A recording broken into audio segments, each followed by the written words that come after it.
If you need further accommodation, please communicate with staff. Please leave all signs outside under this building's rules. Signs are not permitted in the hearing room or at the witness table. Clapping and other disruptions are not allowed. Thank you to the Minnesota Senate Sergeant-at-Arms Office, U.S. Capitol Police, and the Minnesota State Patrol Capitol security personnel who are present to help us maintain this decorum in the hearing room. I now recognize myself for 4 minutes for an opening statement. As the ranking member of the Immigration Subcommittee of the House Judiciary Committee, I've been holding a series of accountability hearings titled Kidnapped and Disappeared on how the Trump administration has targeted and terrorized people of all immigration statuses, including U.S. citizens, violating constitutional rights and court orders, destroying our existing immigration system, and eroding all of our rights. Today is the 6th hearing in that series as we continue our congressional duties on this fact-finding mission at a time of intense trauma and terror for Minnesotans who are being subjected to the lawlessness and violence of ICE and Border Patrol agents. The Minnesota Star Tribune editorial board described it this way, quote, "Battalions of armed federal agents are moving through neighborhoods, transit hubs, malls, and parking lots, and staging near churches, mosques, and schools. Strangers with guns have metastasized in spaces where daily life should be routine and safe. It feels like a military occupation. The occupation of Minnesota by ICE cannot stand. What we are witnessing is the storming of the state by the federal government," end quote. Since December, Donald Trump has surged federal agents to the Twin Cities under the guise of immigration enforcement. Thousands of ICE and Border Patrol agents have put the safety of residents in jeopardy with escalating arrests and violations of fundamental constitutional rights that protect individuals from unreasonable seizures and searches without a warrant and protect due process for everyone, citizen and non-citizen, without distinction. We are seeing horrifying videos of ICE agents battering down people's doors without a warrant, racially profiling people on the street, busting in car windows and trying to intimidate and suppress the First Amendment rights to peacefully protest. And most visible and clear to the entire nation, the killing of Renee Good, the outright lies from Kristi Noem, Donald Trump, and J.D. Vance about what we saw with our own eyes, and the subsequent attempt to assassinate the character of Renee Good and her widow, all while blocking any fair, independent investigation of the ICE officer who shot her. Instead of making us safer, Trump is deliberately escalating tensions in a city where crime rates have been declining, and the tactics are only accelerating. Renee Good's killing was the 9th reported ICE shooting since September. Meanwhile, in the single year since Donald Trump entered office, 35 people have been reported by ICE to have died in ICE detention facilities. That is the highest number in 2 decades. Let me be clear. This pattern of reckless, even lethal use of force cannot continue, and we will do everything in our power to hold the administration accountable and stop this lawlessness. Let me also be clear about something else. What is happening in Minnesota is a pattern that is dangerous to every single person in America. Because if they can erode the rights of some, they can do it to you. No one is safe. As one of only 24 naturalized citizens to serve in Congress today, someone who spent 17 years in the process to get my U.S. citizenship, this is very personal to me.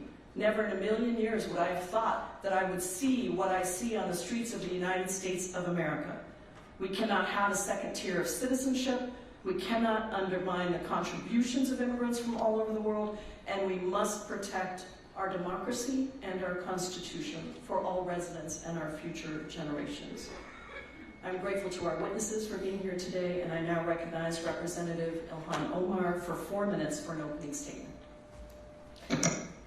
Thank you all for being here today. I want to thank Congresswoman Pramila Jayapal for co-hosting this field hearing to raise the alarm about Donald Trump's unlawful, aggressive, and authoritarian actions in the Twin Cities. I also want to thank my colleagues who came from across the country and testifiers for joining us here in Minnesota. What we are witnessing right now is unprecedented. There is no modern precedent for this level of federal overreach, violence, lawlessness carried out in the name of immigration enforcement. This is not routine enforcement. This is not about public safety. This is not even about immigration. This is about political retribution. The president said it himself this week. It is increasingly clear that the entire purpose of these actions is to provoke chaos and fear in order to justify invoking the Insurrection Act and expand the president's ability to rain terror upon American cities who do not vote for him. That is the context in which Renee Nicole Good occurred. This administration has unleashed primarily paramilitary force into our neighborhoods, terrorizing families, escalating enforcement, and now killing a U.S. citizen in our state. And this is just the tip of the iceberg. Our office has received numerous reports of deeply questionable arrests, individuals detained without explanation, without warrants, without access to counsel, and in many cases without any discernible lawful basis at all. We have heard of agents pushing people because they look Latino or Somali, forcing them into car accidents where they smash windows, cut seatbelts, carry people away. Abandoned cars with broken windows have become a normal sight of daily life in the Twin Cities. Trump claims Operation Metro Surge is about targeting criminals. The reality is even more disturbing. They have deliberately blurred the lines between public safety threats, legal immigration, and U.S. citizens, creating an enforcement campaign so indiscriminate that citizens are being swept up, arrested, and carried away to detention facilities. In Minnesota, dozens of U.S. citizens have been taken into custody and released hours later. We have yet to see charges materialize because in nearly all instances, no federal charges are possible.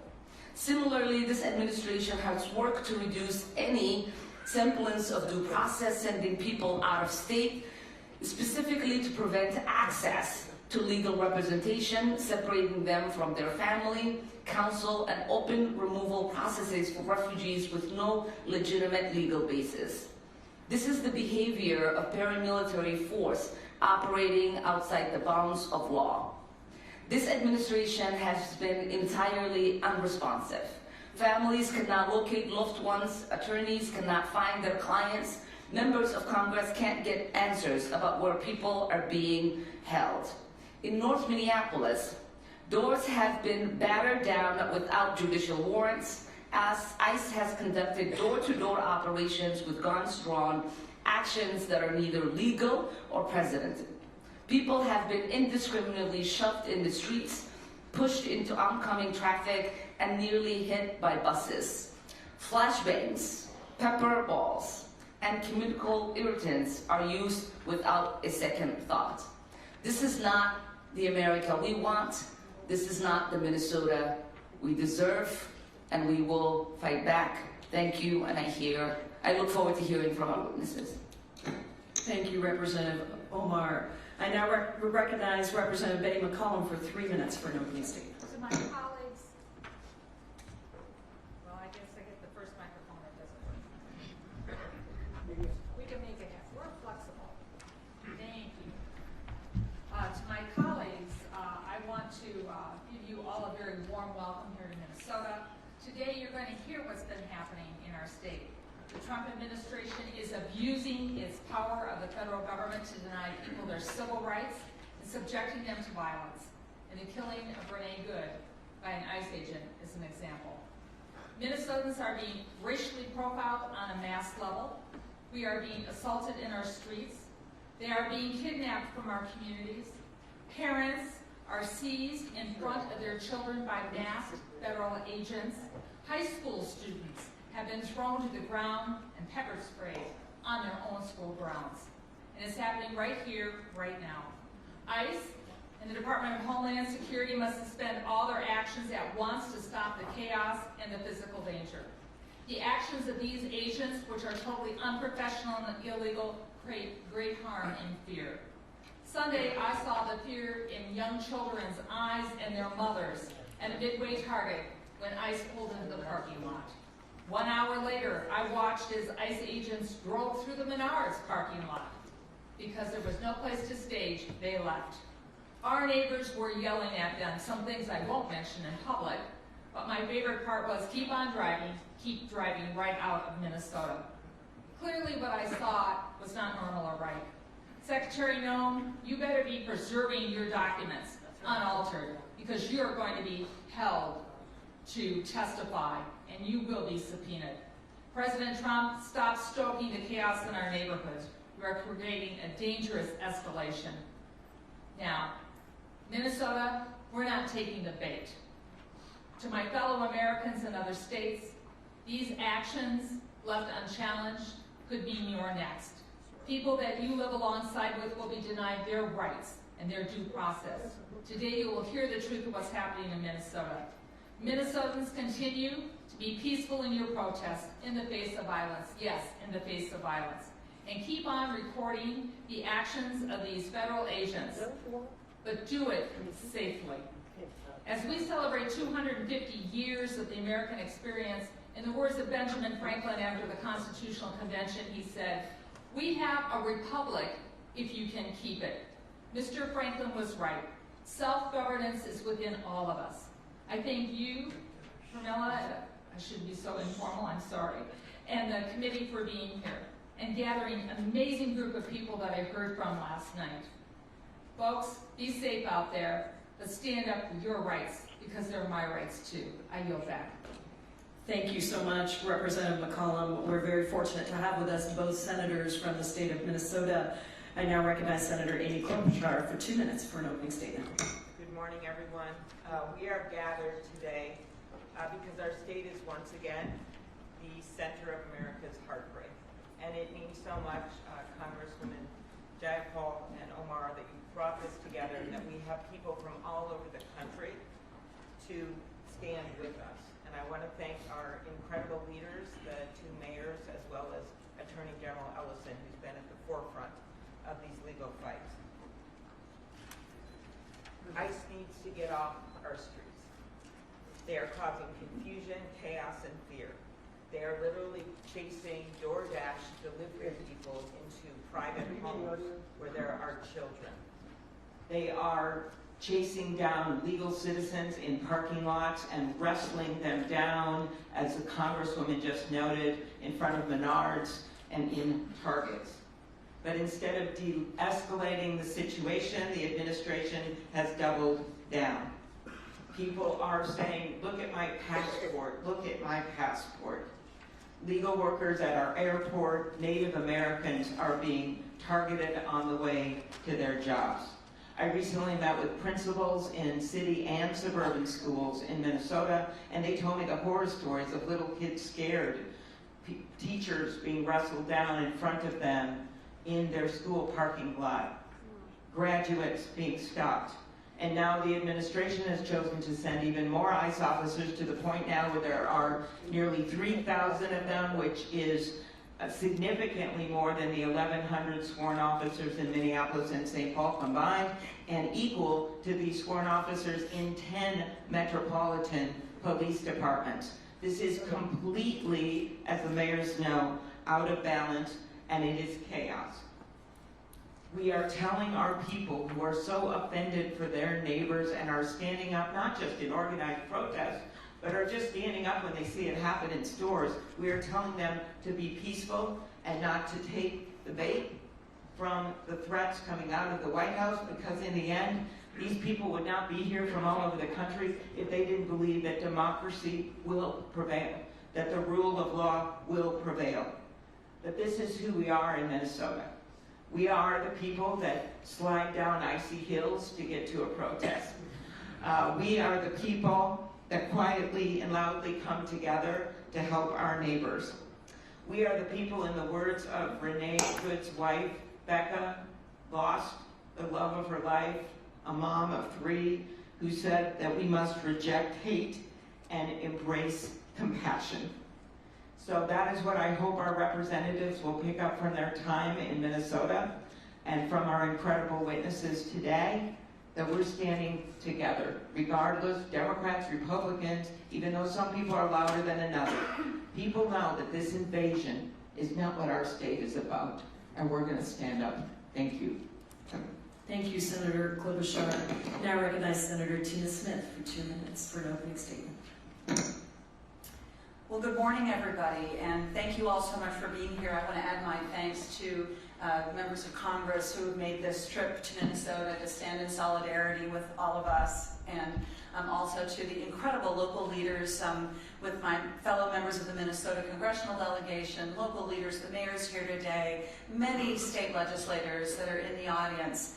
And particularly, I want to thank the activists and organizers and community leaders that are in the audience, who are doing the work of keeping our communities as safe as we can.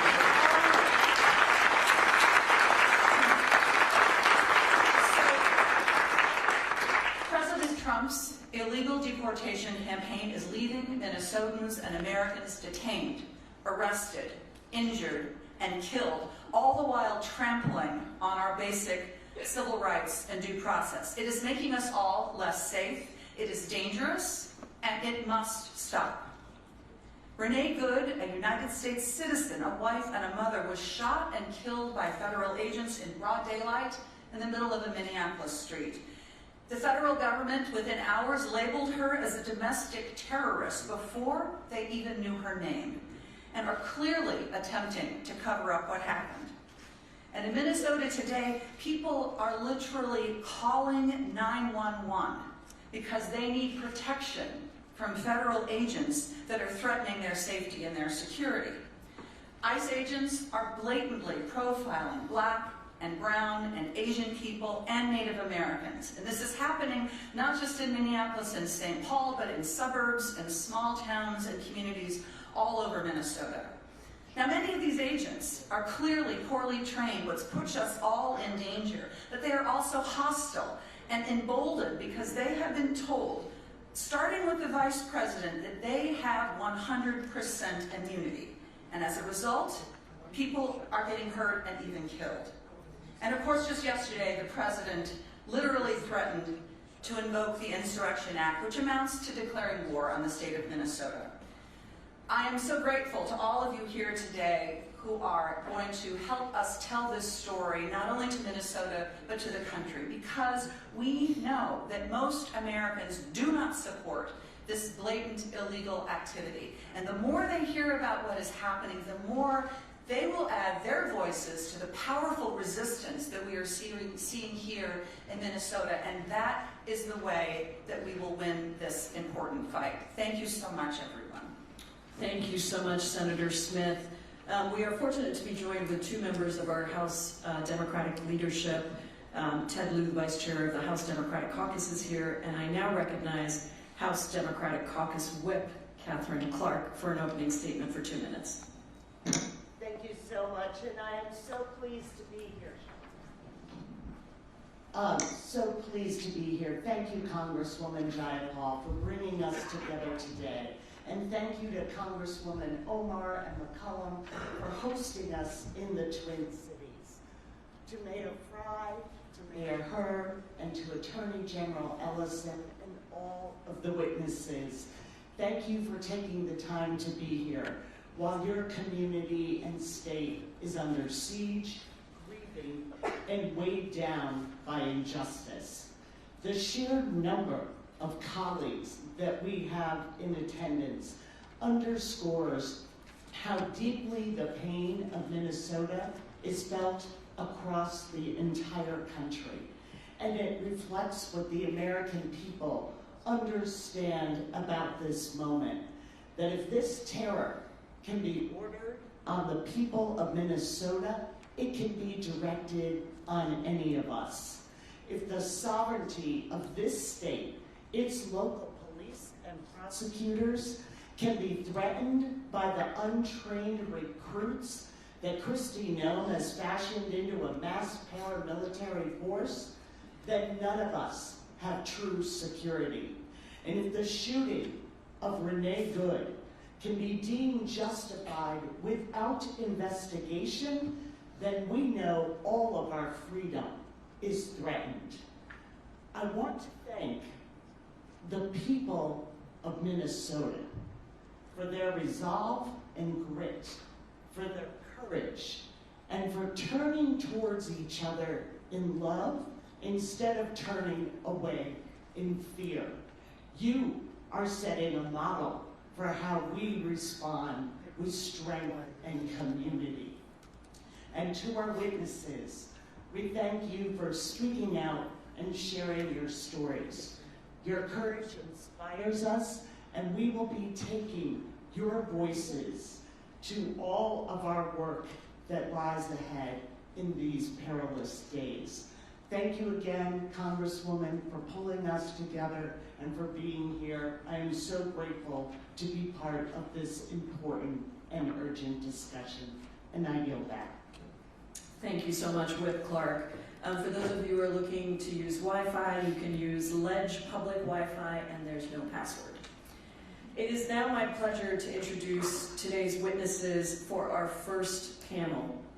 Keith Ellison was sworn in as Minnesota's 30th Attorney General on January 7th, 2019.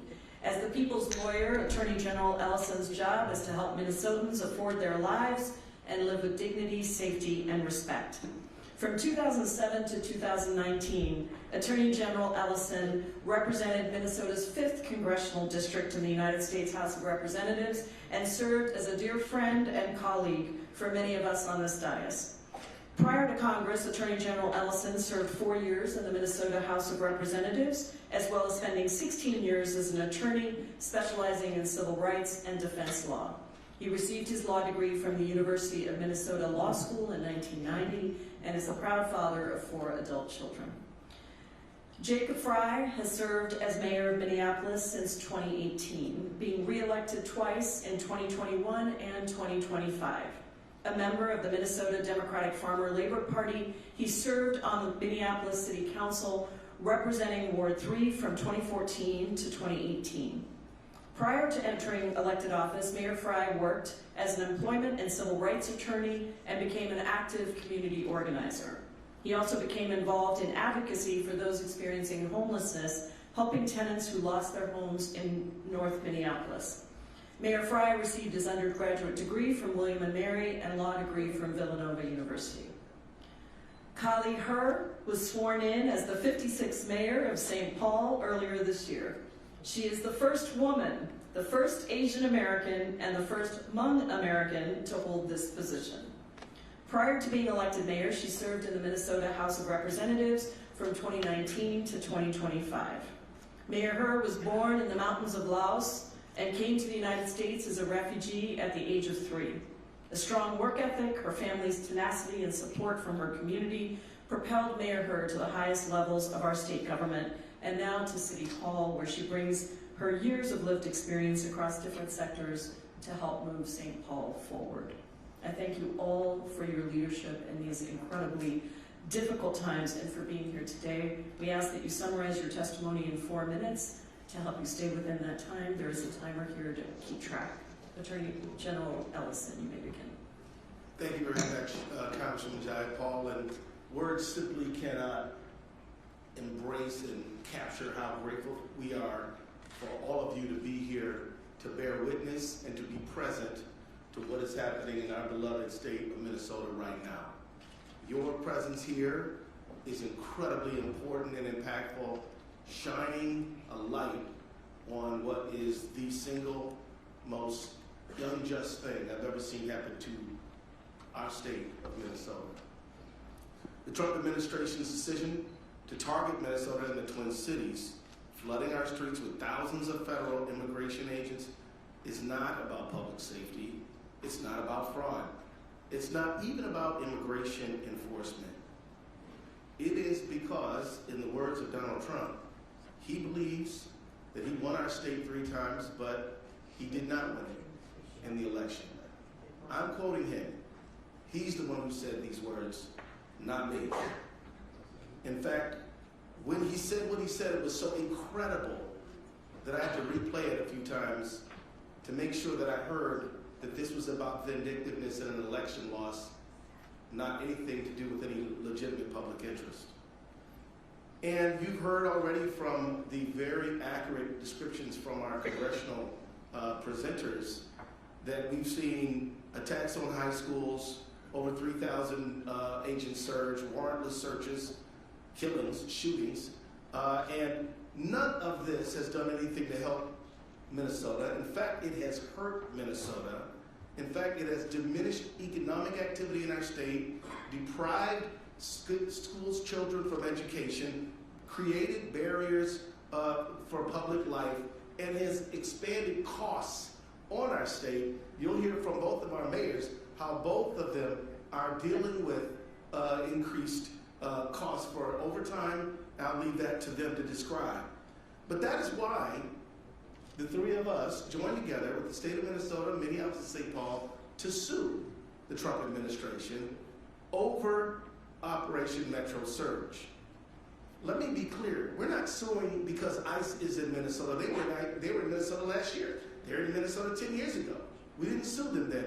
We sued them over this activity, which is unjustified, unconstitutional, damages our state, interferes with our sovereignty as a member of these United States, violates the Administrative Procedures Act, is arbitrary, capricious, and damaging to all of us.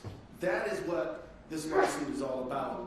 And I just want to note that you've heard much about how the behavior of ISIS is taxing our local law enforcement. But I want to be clear.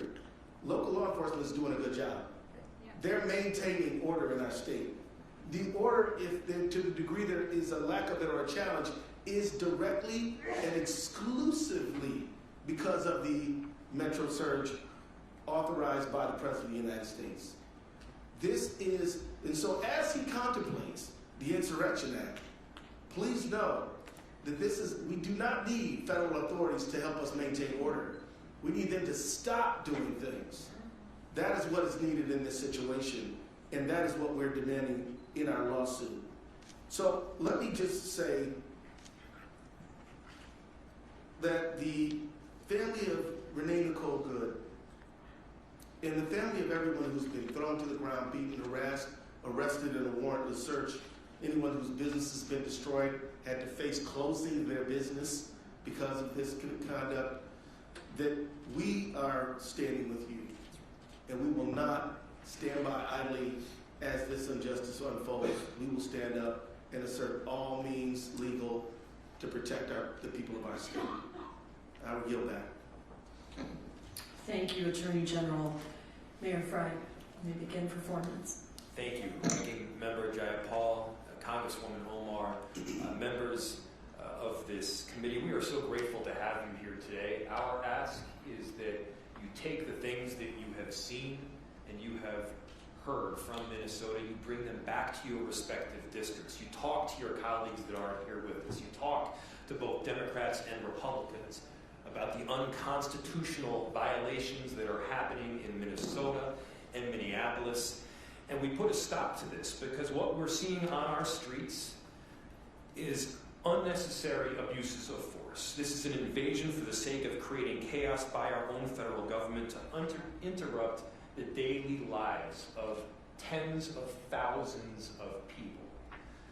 As the Attorney General said, this is not about safety. This is not about immigration. This is about sowing chaos on the streets of Minneapolis. This is about political retribution. And we in Minneapolis are suffering the brunt of it right now. Let me tell you what that looks like. It looks like businesses closing. It looks like people on the streets that are terrified to get picked up. It looks like United States citizens getting taken somewhere where they don't know where they are going nor when they are going to return to their families.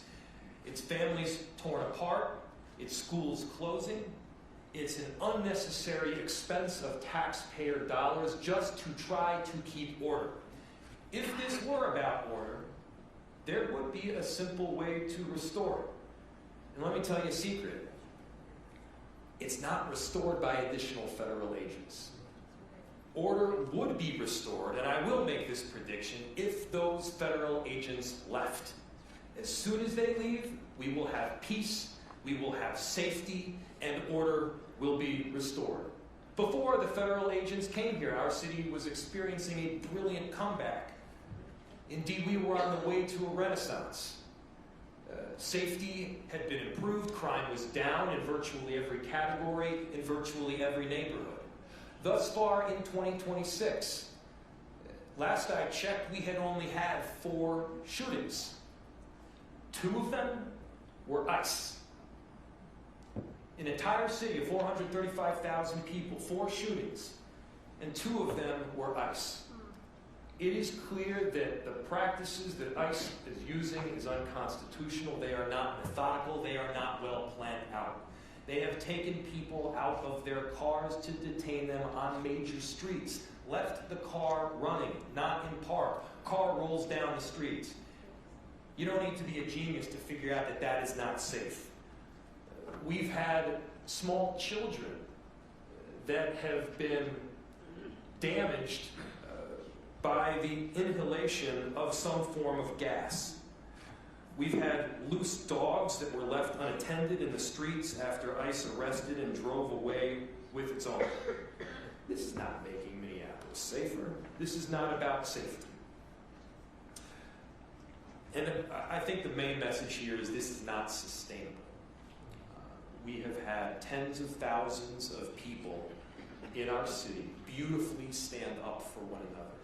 They've showed this entire country who we are, how you love your neighbor, how you make a commitment to the greater good in society. And we have seen consistent, unconstitutional practice by ICE discriminating only on the basis of are you Latino, are you Somali, and then indiscriminate pickups thereafter. People are walking around on the street with their passports. That's not American. That's the furthest thing from it. Please take back to your respective constituencies and your colleagues the message of if you love your own community, do not let this happen in ours. Thank you, Mayor Fry. Mayor Hurt, you're recognized for 4 minutes. Thank you. Friends, neighbors, and members of the United States Senate and House, welcome to our capital city, St. Paul, where we are a big city but a small community.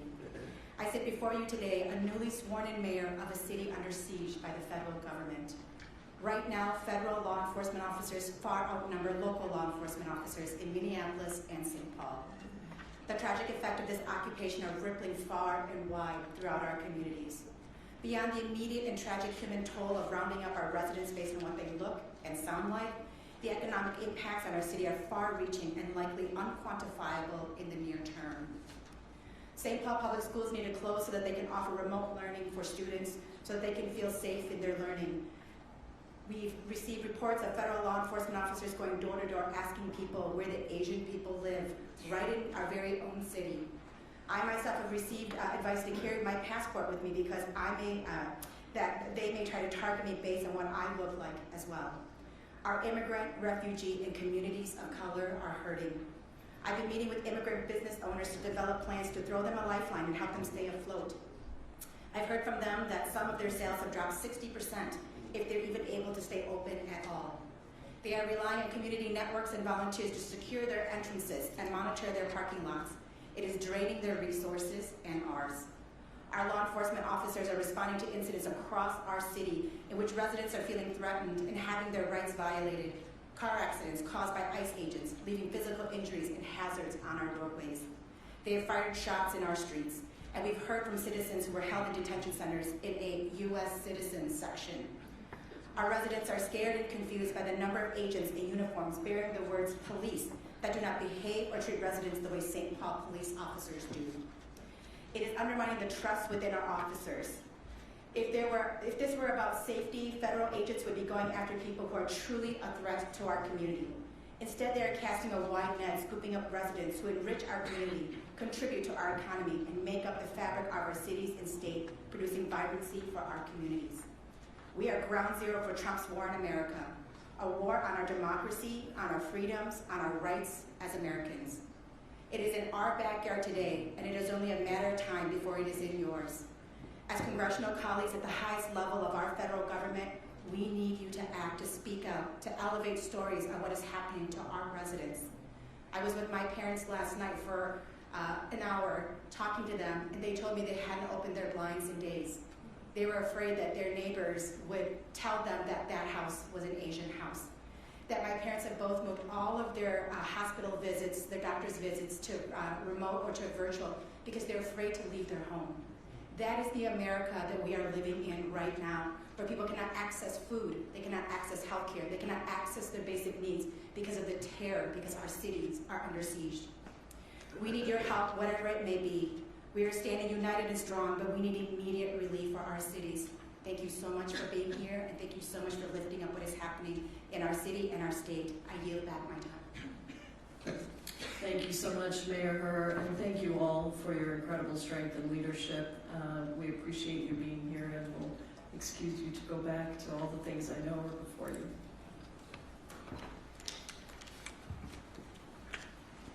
I'd now like to invite up the witnesses for the second panel.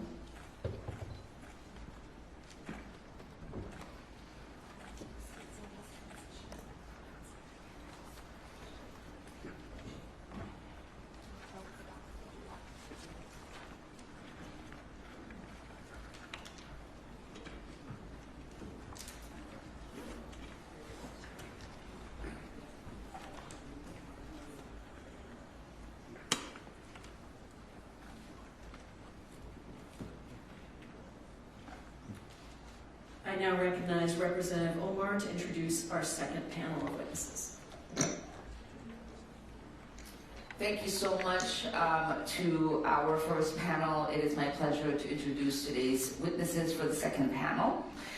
Deependi Singh Mayal has been the executive director of the ACLU Minnesota for the last 4 years. Prior to that, he served as the executive director of the James Binger Center for New Americans at the University of Minnesota Law School. Prior to that, he served as the director of the Refugee and Immigration Program at the Advocate for Human Rights in Minneapolis, where he directed the organization's legal services program that provided representation to asylum seekers at all levels of litigation, including before the Supreme Court. Mr. Mayal led its National Assembly project, which supported pro bono attorneys representing asylum seekers throughout the United States. A graduate of the Brooklyn Law School, Mayor has spent his career working for vulnerable populations. Patty is a 26-year-old U.S. citizen who has lived in South Minneapolis for 14 years, originally from St. Louis Park, Minnesota, who's here today to testify about her experience of being forcefully taken by ICE and what she had witnessed inside the Bishop Henry Whipple Federal Building, where Minnesotans are being held in dehumanizing conditions.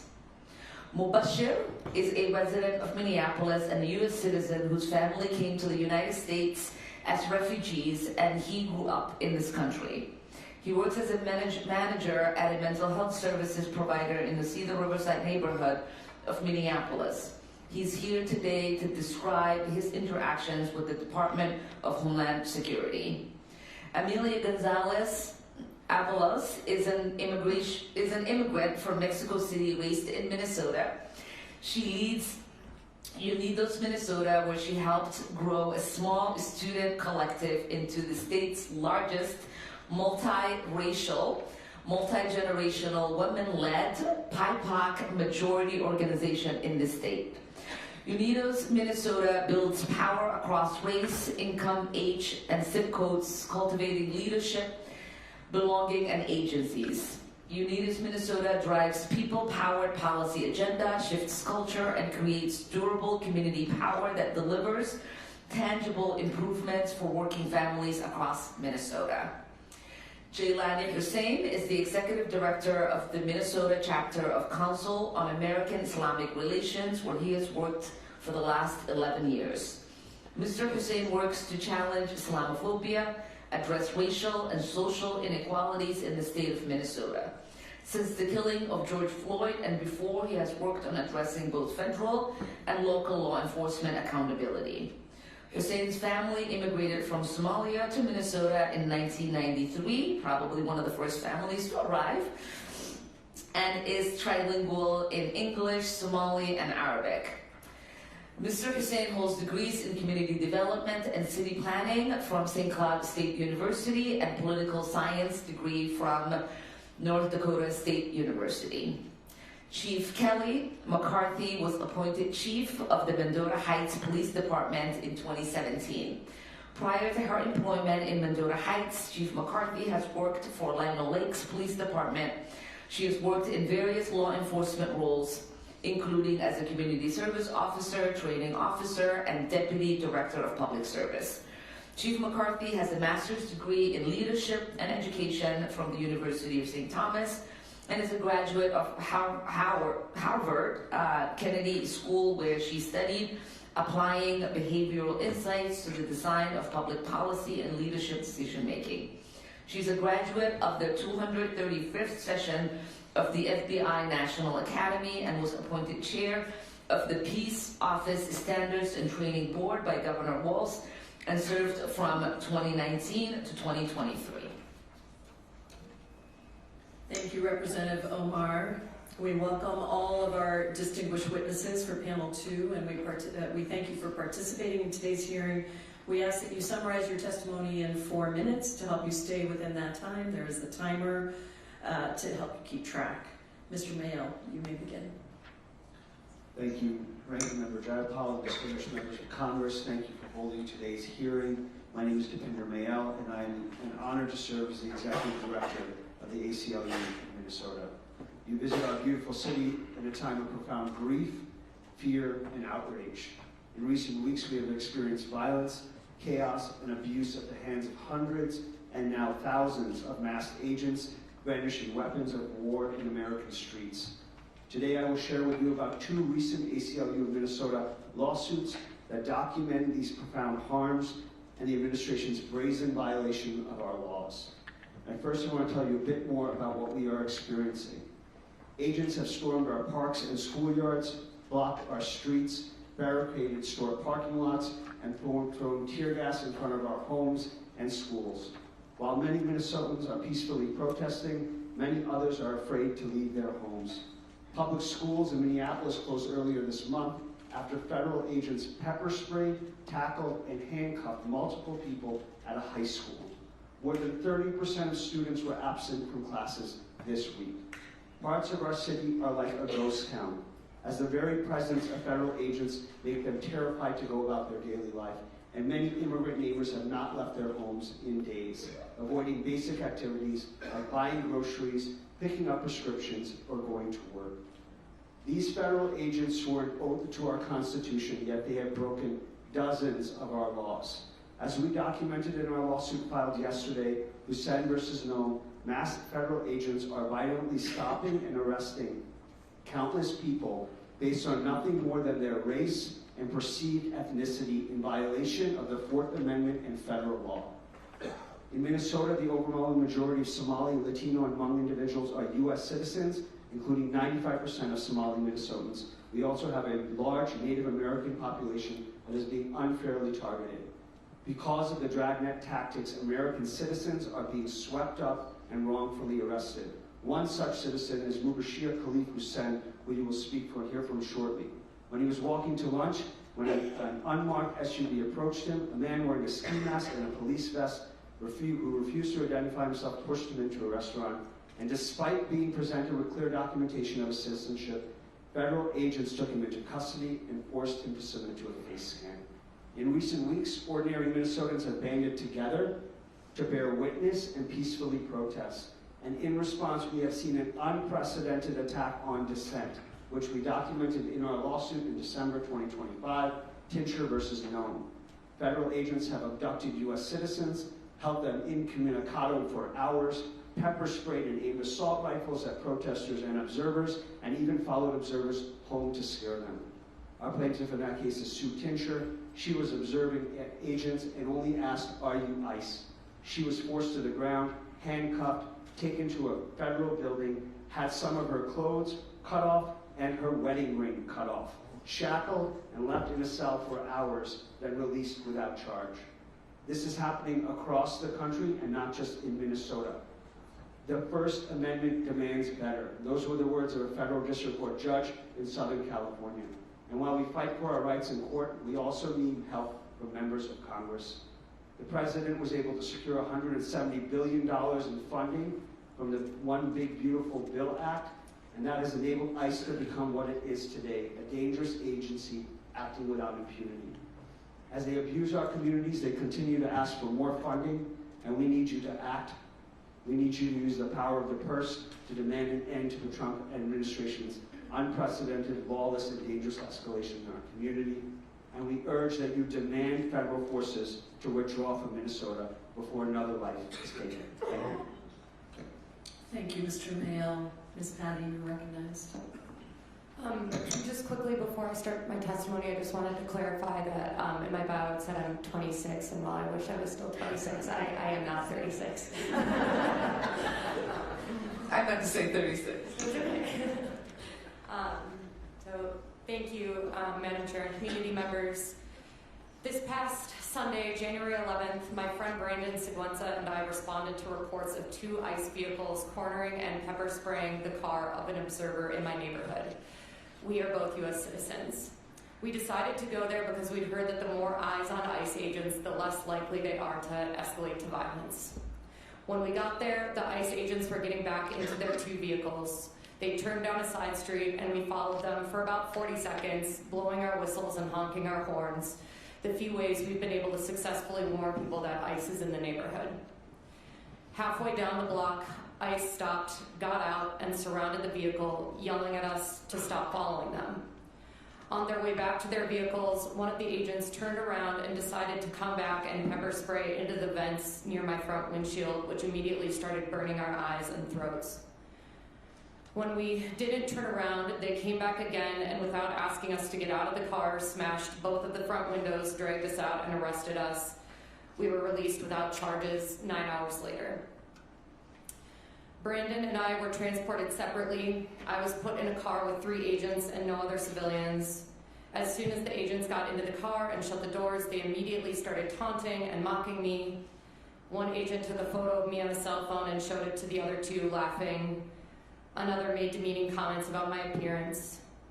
About 2 minutes into the ride, one agent said, quote, "You guys gotta stop obstructing us. That's why this lesbian bitch is dead." Speaking of Renee Good. Which filled me with rage and sadness. How could you say that? And then I remembered that cruelty and humiliation were probably the point. When we got to the Whipple Federal Building, I immediately saw Hispanic and East African people lined up against a wall, about to be put into holding cells. I was escorted into the building and led to a room where they put me in ankle shackles.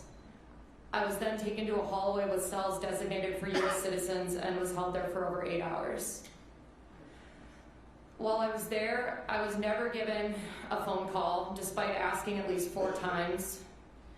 My friend and I in adjacent cells had to beg for water and to go to the bathroom. The bathrooms were in different holding cells, often with other people in them, with only a 3-foot panel in front of the toilet to cover people's bottom halves. While being escorted to the bathroom and to questioning, I saw holding cells with over a dozen people each and a large holding cell of between 40 to 50 people. Most of the people there were Hispanic and East African, both women and men. Some cells had no room for people to sit or lay down. Most people I saw were staring straight ahead, not talking, despondent and grief-stricken, and I know I'll never forget their faces. When I was inside my cell, I heard wailing, screaming, crying, begging, and pleading from women, men, and children. Alongside that visceral anguish was the small talk, banter, and laughter from the federal agents outside our cells, clearly desensitized to the deep and audible pain right in front of their eyes. It's worth mentioning that 2 other people in my cell with me that day were Marine Corps veterans, brave women who said they had gotten arrested for the same reason they wanted to join the Marines, to protect their fellow countrymen. One of them had cuts, scrapes, a swollen wrist, and a twisted ankle from being brutally handled during her arrest. She said she couldn't believe that the first time a gun was turned on her was by her own government. I was made to feel scared and humiliated throughout the arrest process. At the detention center, I was made to feel intimidated and as though my constitutional rights and biological needs didn't matter. After all that, I was released without charges, which makes it clear to me that this is more of a campaign to spread fear and terror than it is to enforce the law. The people of Minneapolis are collateral damage to the Trump administration's political theater, a campaign to paint Black and brown people and liberals as villains, to distract from an unprecedented reign of corruption and criminality at the executive level, while at the same time making it clear to all of us, even U.S. citizens, that this administration does not and will not honor the basic constitutional rights to which we are all entitled. I've never felt more afraid in my 14 years of living in this city than I have this past month, with ICE running rampant and killing one of my neighbors. I ask for you to do everything in your power to stop this campaign of terror so we can return to a sense of safety and normalcy. I'm lucky to be back at home with my loved ones and that I can return to my job and my community.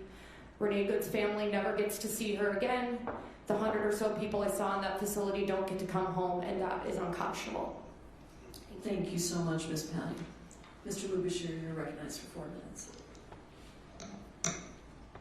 Ranking Member Jayapal and distinguished members of Congress, thank you for the invitation to testify before you today. My name is Mubashir Khalif Hussain. I am a 20-year-old U.S. citizen. My family is Somali, and when I was 6 or 7 years old, my family arrived in the United States as refugees from Ethiopia. 8 months after arriving in the United States, we moved to Minnesota. I became a naturalized citizen in 2019 along with my parents and my siblings. But my citizenship did not protect me from being physically detained and hurt by ICE agents. On December 10, 2025, I was at work in the Cedar Riverside neighborhood. Around 1 p.m., I heard a commotion and what sounded like whistles and car horns. When I looked out the window, I saw what I assumed were ICE agents on the street. I did not want to be confronted by ICE, so I waited 20 or 30 minutes until the sounds died down before taking my lunch break. As I exited the building, I paused to speak with someone on the street about what had happened earlier. That was when I noticed an unmarked 10 SUV approaching us. A man wearing a ski mask and a police-style vest entered the vehicle and quickly walked towards me. The man did not say stop or identify himself. I turned to walk away, hoping he would leave me alone. The man quickened his pace, grabbed me forcefully, and pushed me into a restaurant, and asked, "Why are you running from me?" I was not running. I was just walking away because I did not want to talk to him. I knew that ICE agents had been targeting people that looked like me. I immediately started repeating over and over again, "I'm a citizen, I'm a citizen, I'm a citizen." But the agent did not stop to look at my ID. A second ICE agent entered the restaurant. Together they dragged me outside and put me into a headlock on the ground. I repeated, "I'm a citizen, I have an ID." The agent kept saying, "That don't matter, that don't matter." They put me in the back of an SUV. While I was sitting in the back of the SUV, my boss came out with a copy of my passport card. He held the paper on the agent's windshield, but the officers ignored him and refused to take the documents into account. They eventually drove me 1 street over before parking and told me they had to stare my face. I was terrified of what they were going to do with a picture of me, and I did not trust them. I would not let them take a picture of me. The officer also kept telling me that they were going to take me in if I did not let them stare my face. one of the officers pulled out his phone and threatened to push a button and call for transfer. At that point, there were 3 ICE agents with me in the car. My back hurt from when I was put in a headlock on the ground, and the handcuffs were extremely tight on my wrist. Each time I asked the agent, can you please loosen the handcuffs, he would squeeze my hands. When I asked for medical attention for my back and my wrist, the original ICE agent told me there was going to be medical assistance at the facility. After about half an hour, the ICE agent drove me to their office near Fort Snelling. When we arrived, they forced me to take the face scan. When we got into the building, the agents took the handcuffs off me and put shackles on my ankles before searching me. I asked for water, they said no. And an employee told me I was being deported. I again insisted that I was a citizen and that I would show proof of it on my phone. I showed a picture of my passport card to a woman at the ICE office. She took a picture of my passport card and then searched for my name in the criminal database. Eventually she said, kick him out. It is difficult to believe that this happened to me. I knew that the president had made statements about Somali people and that there would be additional ICE officers in the Twin Cities focused on Somali people. But I did not think that this would happen to me, someone in my family. We are all United States citizens, so we should not be at risk of being jailed or deported by ICE. In that neighborhood in which I work, I hear screaming all the time. Coming from encounters with federal immigration agents, I also hear whistles and honking all the time. When I hear these things, my heart starts beating really fast and I can't breathe. It brings me back to what I went through, and it almost feels like it's happening to me again. It is terrifying right now, wherever I go. I am here today because what happened to me is wrong. The targeting, harassing, violence, and detention of Somali Americans is wrong. And I'm worried for the safety of me, my family, and my neighbors and community. If Congress does not act, we will continue to be harmed simply for living in the United States of America. Thank you. Thank you so much, Mr. Mudashir. Ms. Gonzalez-Avalos, you're recognized for 4 minutes. Thank you, Chair Jayapal and members of Congress. My name is Emilia Gonzalez-Avalos. I'm Executive Director of Unidos, Minnesota.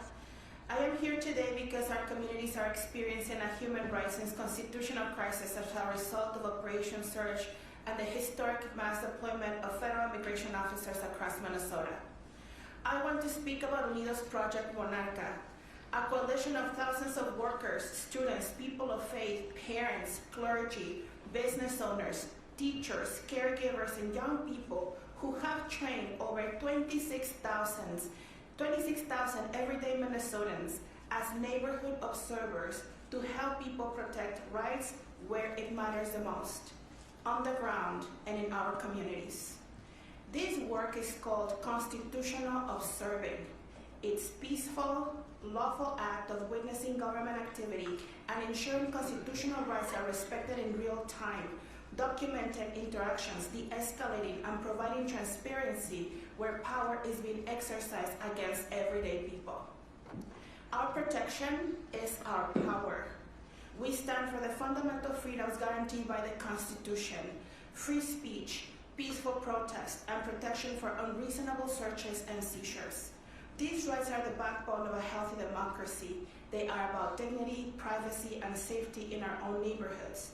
We, Minnesotans, are keeping us safe. We are the light. Since the Operation Metro Surge began, our phones have not stopped ringing. This administration continues to argue that these operations target so-called criminals who are a burden to social systems. Yet the reality on the ground tells a different story. Federal agents continue to target workplaces and small businesses, the very places where people contribute to our economy, support their families, and sustain local communities. This administration claims this surge brings security and safety, but at the same time, federal officers are operating around hospitals, schools, and places of worship, spaces that should be protected, not militarized. These actions create fear, disrupt essential services, and send shockwaves far beyond a single arrest. These ripple effects are felt across entire communities and across the state of Minnesota, undermining trust, stability, and public safety itself. We get calls from families whose relatives are predominantly workers with no criminal convictions, were picked up on their way to work while dropping children off to school or simply taking out the trash. We get calls from parents who spend hours waiting for their spouse to come home, only to realize something is wrong and they don't know where to turn. We hear from families and attorneys who have searched for hours for their loved ones. We hear how children as young as 4 years old have been detained and how families are unable to find them in the federal tracking system for hours and days at a time. We hear warehouses in Minnesota suburbs where people are questioned and processed in the dark without transparency and without clear access to legal counsel. Not only that, the ACLU enforcement complaint form has become the most shared resource among our operators and constitutional observers. It is shared because people are witnessing violations they believe must be documented and reported. As this operation intensifies, so have attacks of those who are simply watching. Trained observers, peaceful, identifiable, and acting within the law have been followed, ordered to stop filming, pushed off sidewalks and roads, violently treated and threatened with arrest. Some have been violently detained for doing nothing more than exercising their First Amendment rights.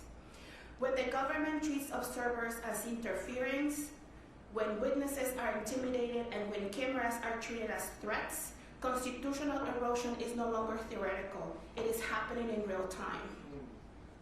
On January 7, 2026, an ICE agent shot and killed our neighbor, 37-year-old Renee Nicole Good, a U.S. citizen and a Minneapolis resident, a moment that sparked grief, outrage, and widespread protest. This tragic death underscores the deep distrust many Minnesotans feel towards federal enforcement apparatus, because people should not have to worry that an encounter with a masked, armed federal agent could cost them their lives. This is not about whether immigration law exists. This is about how power is exercised. Thank you so much, Ms. Gonzalez-Avalos. Can I wrap up? Go ahead.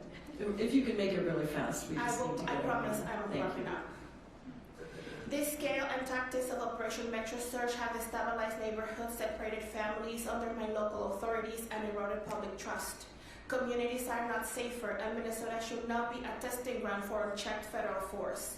I offer this testimony with the awareness of the risk of federal retaliation to myself, my family, our members, and constitutional observers, and our workplace, precisely because we have chosen to bring this information into the public record and to exercise the First Amendment rights that are fundamental to our democracy.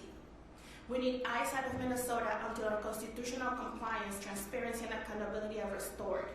Congress must reassert its oversight role, freeze their funds, help prosecute Agent Ross, and all agents acting outside the law, and make clear that enforcement goals never justify the suspension of constitutional rights. Our democracy depends on a high-functioning civilian participation and the rule of law, and the rule of law depends on accountability to power. Thank you very much, Chair Jayapal. Thank you, Ms. Gonzalez-Avalos. Appreciate you. Mr. Hussein, you're recognized for 4 minutes. Thank you, Congresswoman Jayapal. To the members who are here today, visiting us and standing with us, I want to just say deeply thank you.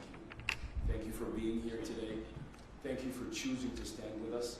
And thank you for bringing the spirit, the warmth of your districts with us today. I'm a proud Somali American. I appear before you today not just as a civil rights advocate, but as a witness.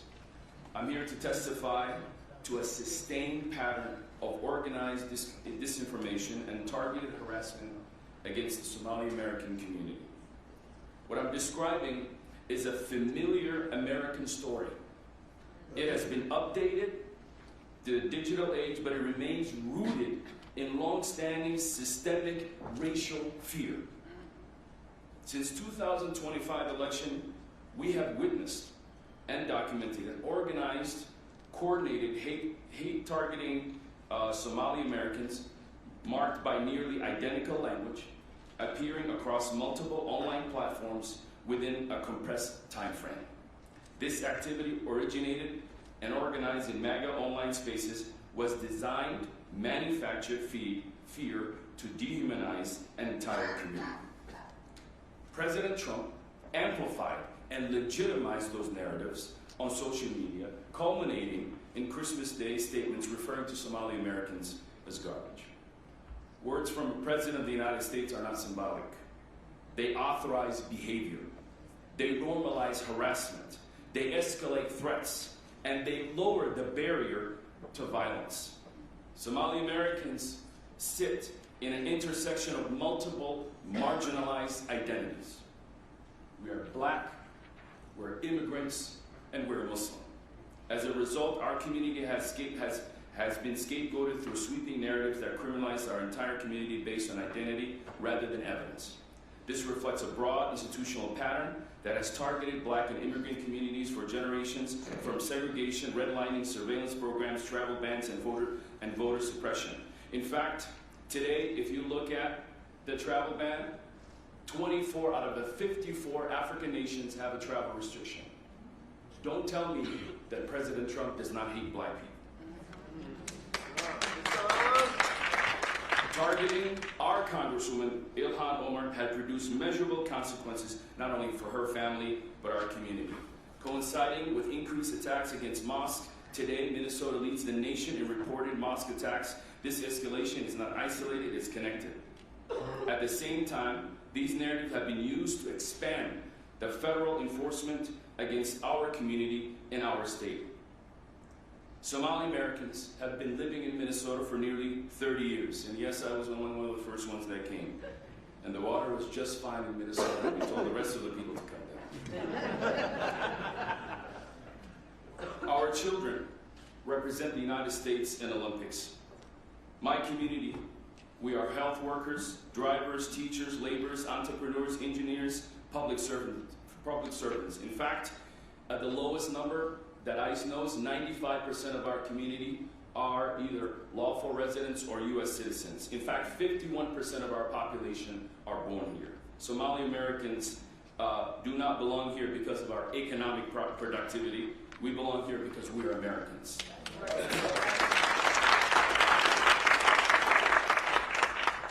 ICE enforcement targeting our community has been significant. Parents are contacting our office and asking whether it's safe to send their children. Elders are asking and carrying immigration documents simply to go to their mosque to practice their faith. Businesses are closing across our state. Refugees who fled war, who had been vetted, are now being swept in the past few days. This is not about public safety. This is about community destabilization. Former FBI whistleblower Terry Aubrey warned us years ago about institutional bias directing Somali Americans within the federal law enforcement here. Those warnings have been ignored. The consequences are now visible. They came for the Somalis, but they got all of us. Today, Renee Good is murdered. She was not a Somali American. She was not an immigrant. But she stood up, she bore the witness, and paid the price. Her death is a warning of the unchecked enforcement of dehumanization that needs to stop. Dr. King warned us, injustice left unchecked spreads. And that is why we are asking all of you today, as Congress, to act. Do your job. Stand up for the Constitution and the American people. Our lives depend on it. Our nation depends on it. And the world depends on it. Thank you, Mr. Hussein. Chief McCarthy, you're recognized for 4 minutes. Thank you, Mayor, and thank you to everybody for allowing me to participate in this discussion. And while I believe that we should keep the members of our communities who have been personally negatively impacted by Operation Metro Surge at the center of our conversation and efforts, I've been asked here today to share my perspective regarding the activities of ICE expedited removal. Chief, would you hold that mic just a little bit closer so we can hear you? Thank you. Sorry.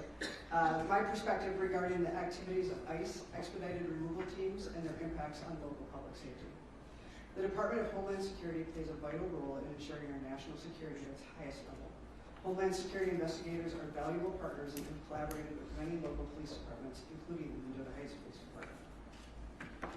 We work together enforcing violations of the criminal code to reduce the physical and economic harm to the people of Minnesota. And while we may support the mission of the Homeland Security, the tactics currently being employed by the teams in Minnesota are having a profoundly detrimental effect on the safety and security of our communities and in the relationship between local police departments and the people that we serve. Our officers are prohibited by law and policy from assisting in civil immigration enforcement conducted by ICE, and they're equally prohibited from interfering with or obstructing federal agents carrying out their duties. Recently, we had an officer who was waved down by a motorist on a busy street. By the time the officer was in position to contact the driver, ICE agents pulled up and began ordering the driver from the vehicle. Per our policy, our officer did not assist or obstruct, but it gave the impression that the officer was working with ICE, and it has led to anger and confusion from our community and from the officer involved. ICE agents have not communicated with our agency when operating in our city. Often, our officers only learn of ICE activity when fielding questions regarding masked, armed men removing people from public places, leading everyone to be afraid and frustrated by the lack of information. Neighboring agencies have spent considerable time and resources on possible kidnapping calls, only to learn days later that it was ICE enforcement action. We are diverting resources from our core duties to deal with the aftermath of ICE actions, ranging from reports of suspicious activity and abandoned vehicles to unsafe driving complaints. I and other officers watch anxiously as we see Minneapolis police officers standing between frightened community members and armed federal personnel, absorbing public anger, fear, and confusion for actions they did not initiate and cannot control. Local police officers are in a no-win situation, being called upon to de-escalate volatile situations without the tools, information, or authority required to do so effectively. Since 2020, we've made major reforms in policing to ensure professional conduct, enhance high level of training, transparency, and accountability throughout all the departments in the state of Minnesota. Our efforts to regain public trust after the murder of George Floyd are being eroded as a direct result of Operation Metro Surge. Individuals who support the activity of ICE are angry with us for not doing more to assist the agents, while individuals who do not support the activities are angry with us for not doing more to hinder their operations. Again, I am no way wanting to shift the conversation from the real harm being done to members of our community to the challenges that us police officers face. But we have to acknowledge that the tactics being used by some ICE agents during Operation Metro Surge are reducing the public's trust in local police, making the job of our cops harder and making us all less safe. Thank you, Chief McCarthy. Mr. Mubashir has left because he's not taking questions, so I'm going to ask you to move over so you can have a full seat at the table there. And we are now going to proceed under the 4-minute rule with questions. I'll give the Chief just a minute to reseat.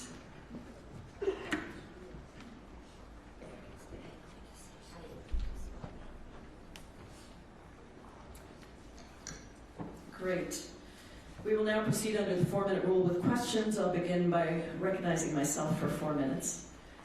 Ms. Patty, I want to start with you. I am so sorry for what you experienced. I'm so grateful for the work that you're doing. I've watched you speak a number of times, and I noticed that you always lift up the experience of those that were with you at the detention center, and I really appreciate that.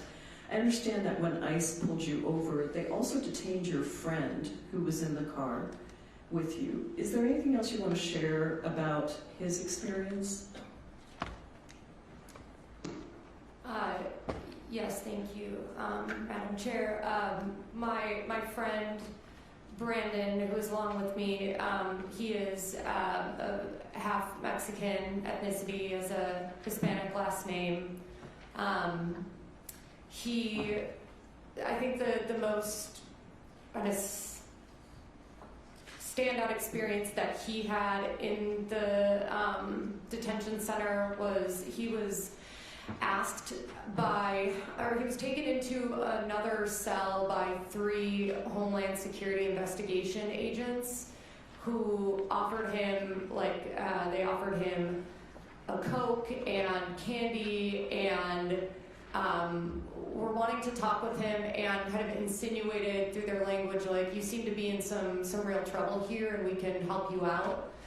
and then proceeded to offer him money or legal support for any undocumented family members he may have, or like legal support if he had any family members who wanted to get into the country, in exchange for names of other undocumented people that he might know, or names of protest organizers. There was another Hispanic man in his cell with him who was offered the same deal. They both said no, but that was a pretty wild experience that he had. Thank you for sharing that. It's outrageous, and we've had this happen in our country's history at different times, and I just think it's very important that we understand what tactics these agents are using. Mr. Mayel, you spoke about, how the Department of Homeland Security is violating the constitutional rights of people in Minnesota.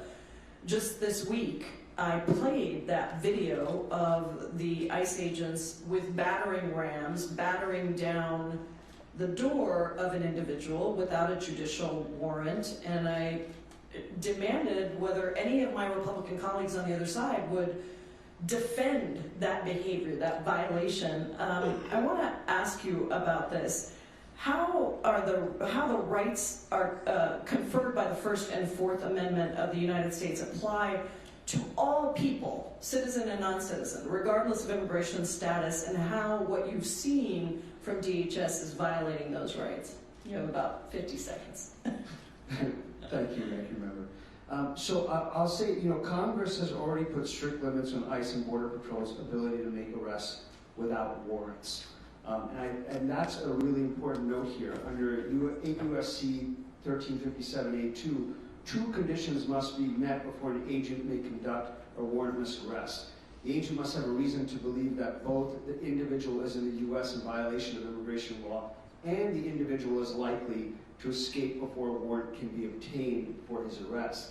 And it's important to note also that reason to believe means constitutionally required probable cause, and it must be particularized with respect to the person being searched and seized. And what we are seeing is that federal agents are conducting these arrests without even asking people anything about their community ties or both of these marks. And they are flouting these congressional requirements, these legal requirements. And I'll say, even in their own statements, they are misstating the law. In September 2025, in this post that has not been deleted on DHS's X account, it states that under the Fourth Amendment of the United States Constitution, DHS law enforcement uses reasonable suspicion to make arrests. And not just a misstatement of the law, it's probable cause. And they repeated it in December and said that DHS law enforcement uses reasonable suspicion to make arrests again. Thank you so much for clarifying that. My time has expired. I now recognize Representative Omar for 4 minutes of questioning. Thank you, Jayapal.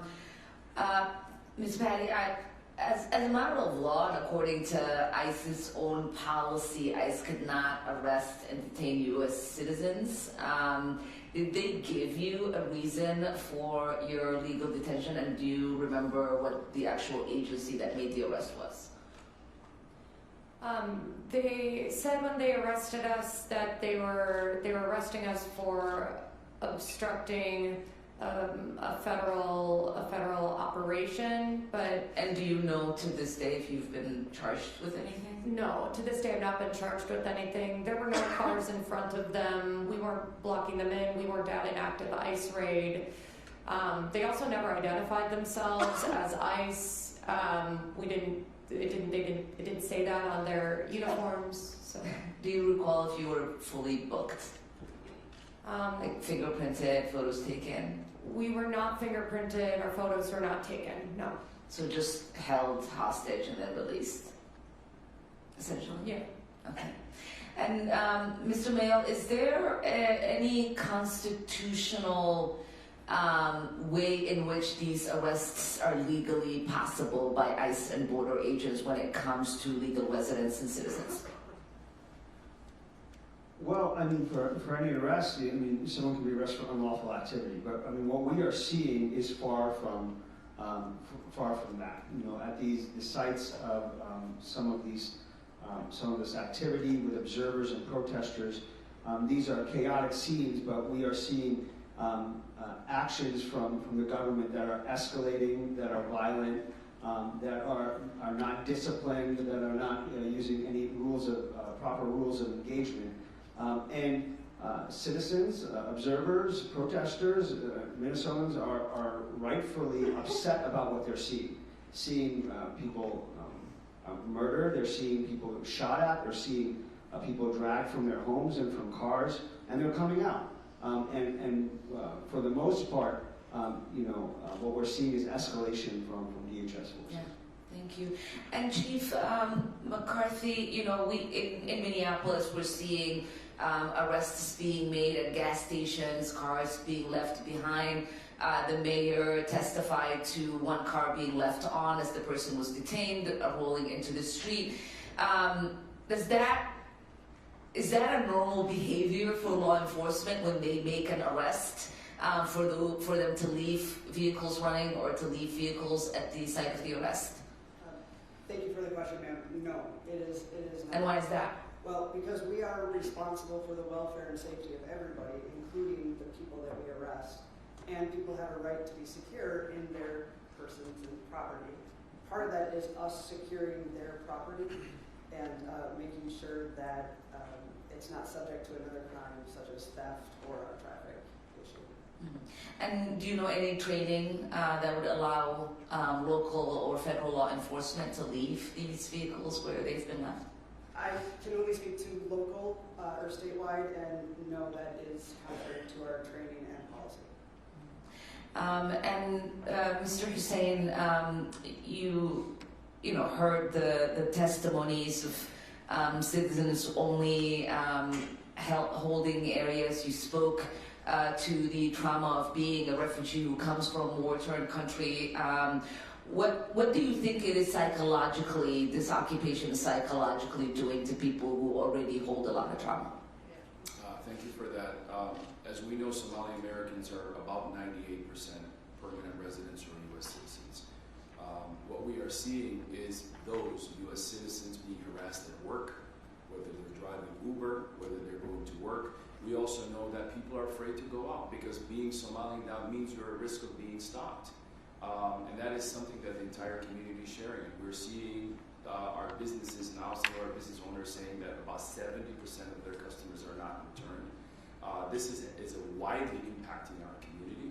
But at the same time, I've also seen the resiliency in my community. I've seen just last night meeting with young leaders in Cedar Riverside who are standing up, who are declaring their Americanism and fighting back, and that is also inspiring. I saw the same in St. Cloud, where these young people and community are waking up to realizing they're learning about their rights, they're executing their rights, and they're standing up. And for the first time, I think for Minnesotans, we are coming together as a state, as a community. Renee Good is a symbol of hope, is a symbol of the countless people that Amelia talked about who are out every single day standing up for their neighbors. And many people across this country do not know how great Minnesota is. And my father always says that we came to a cold place, but we found a place with people with warm hearts, and that is true. And so we are coming together in this moment in such big ways. Thank you. Thank you, Representative Omar. I now recognize the Democratic House Whip, Catherine Clark from Massachusetts. Thank you so much, Madam Chairwoman. Ms. Patty, I just wanted to go back because you weren't booked, but you were shackled. Is that correct? Correct. I was put into ankle shackles. And could you just briefly go over again what exactly you were arrested for? You were in your car. Did you ever get out of your car? Ms. Clark, no, we did not. We did not get out of our car. We were blowing our whistles. We were honking our horn a bit. So blowing whistles, honking your horn, pretty general First Amendment, low-scale activity. And that caused them to put tear gas through the vent of your car and then take out the windows to remove you? Is that what they did? Correct. Sprayed tear gas into the front windshield vent of the car and then came back, broke the windows without asking us to get out of the car, and then took us out of the car. you for sharing that, and thank you for being such a spokesperson for people who cannot come and be here and being their champion. Mr. Mayel, the state of the First Amendment here in Minnesota seems to be in crisis, and part of what we're seeing is we have a pretense, right, from ICE about why they're here. That is to do immigration enforcement. But as we are seeing this, 93% of the people detained have no violent convictions, and 65% have no criminal convictions at all. So what are we really seeing here? Is it simply an attack on First Amendment rights and political speech that this administration does not agree with? I mean, what we are seeing, it's an unprecedented string of unconstitutional activity that affects the First Amendment, the Fourth Amendment, due process, equal protection. All of our rights are at stake here, and it's affecting all of us. So, what their intended purpose is for coming here and what they're doing here are two very different things. And I think everybody is seeing that, the world is seeing that. Particularly for protesters and observers and their First Amendment rights, you are allowed to videotape ICE. You are allowed to tell public officials that you don't like what they're doing. This is fundamental, basic principles of our American democracy that are being challenged at this point. Thank you. Chief McCarthy, another point of procedure. If someone was injured, shot during an interaction with police, isn't it absolutely fundamental to police training that medical attention will be immediately given to that person? Yes, thank you for the question. And yes, it is our duty to immediately get medical attention for anyone who is injured or saying that they are injured at the site of an arrest. And I did want to ask you briefly about what DHS is not doing. We've had 90% of their HSI investigators sent to now be part of this paramilitary ICE force. So they are not doing the cybersecurity, protecting our energy infrastructure, disrupting fentanyl pipelines, human trafficking cases. What will the impact be for security for people as this ripples through federal government? Thank you for that. There's no question there's an opportunity cost here, and that we are spending a ridiculous amount of resources and manpower in a state that has a very low percentage of undocumented people. And so my concern for security and safety is just what you mentioned, is that the very skilled HSI investigators are not on the front lines of our cybersecurity and our fraud. They're not engaging in those human trafficking cases that we see all too often at the border. And so I fear that progress on a national level will be set back, as well as at a state and local level. Thank you. Thank you, Whip Clark. I now recognize the House Democratic Caucus Vice Chair and a member of the Judiciary Committee, Representative Ted Lieu from California. Thank you, Congressmembers Dodd and Ilhan Omar, for putting together this important hearing. I have some questions for Mr. Mayel. The First Amendment to the United States Constitution gives the American people the right to peacefully observe ICE operations, correct? Thank you for your question. Yes, that's right. The First Amendment to the United States Constitution gives the American people the right to photograph and film ICE operations, correct? That's correct. The First Amendment to the United States Constitution gives the American people the right to peacefully live stream ICE operations, correct? That's correct. I want to thank the people of Minnesota, the American people, for exercising their constitutional rights. The Trump administration has sent a paramilitary force that is poorly trained, who cowardly wear masks to states across America, including Minnesota, to try to harass, intimidate, scare the people. And they want you to bend the knee and to yield. And the people in Minnesota said, hell no, we're not doing that. Every time ICE and Border Patrol engage in what appear to be abusive operations, more Minnesotans show up. Every time ICE and Border Patrol engage in what appear to be violations of federal law, more Minnesotans show up.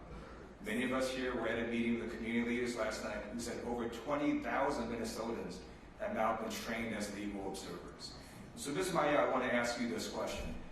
When people photograph and film and live stream ICE, that tends to make them more accountable because they're being watched, correct? That's correct. And even more important, people are gathering and preserving evidence that can be used in future cases. Is that correct? That's right. I mean, it protects the right to photograph and video police conduct, and because it's the right to gather information about what public officials do on public property, and because it's about the right to record matters of public interest, which is being protected. I simply want to note that midterm elections are in less than a year. There will be new presidential elections in less than 3 years. The statute of limitations for violations of federal law is 5 years. And while this administration may not hold anyone accountable, I guarantee you a future administration will. Yes. So thank you for not bending the knee, not yielding, and for photographing, witnessing, live streaming ICE and showing what ICE and Border Patrol are doing so American people can see this. And now I want to just give some words of hope, and I fully understand what I'm about to say is of little comfort to people who have already been unlawfully detained, abused, and injured by ICE and Border Patrol. But you need to know the Trump administration has already lost. Abraham Lincoln said public sentiment is everything. With it, nothing can fail. Without it, nothing can succeed. The Trump administration has lost the public's sentiment on ICE and Border Patrol and immigration. Multiple polls confirm this. According to a Navigator poll recently put out, 57% of American people now view ICE unfavorably. Only 37% support, 20 points underwater. A CNN poll came out showing that 51% of American people believe ICE operations are making cities less safe. Only 31% believe ICE is making cities more safe, 20 points underwater. And an AP poll came out showing 61% of American people now disapprove of Trump's immigration policies. Only 38% approve, 23 points underwater. And all of us here are here today to let the people of Minnesota know that you are not alone, that the Constitution protects you, and you are on the right side of history. I yield back. Thank you, Representative Liu. I'd now like to go to members of the Minnesota delegation. We'll start with Ranking Member of the Agriculture Committee, Angie Craig.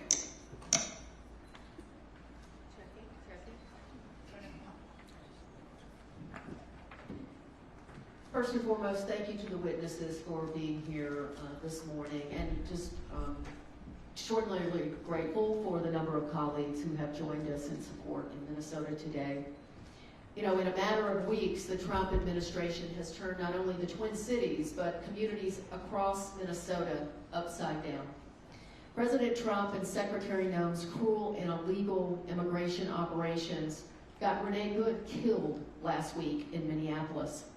But this ICE activity is not confined to the Twin Cities.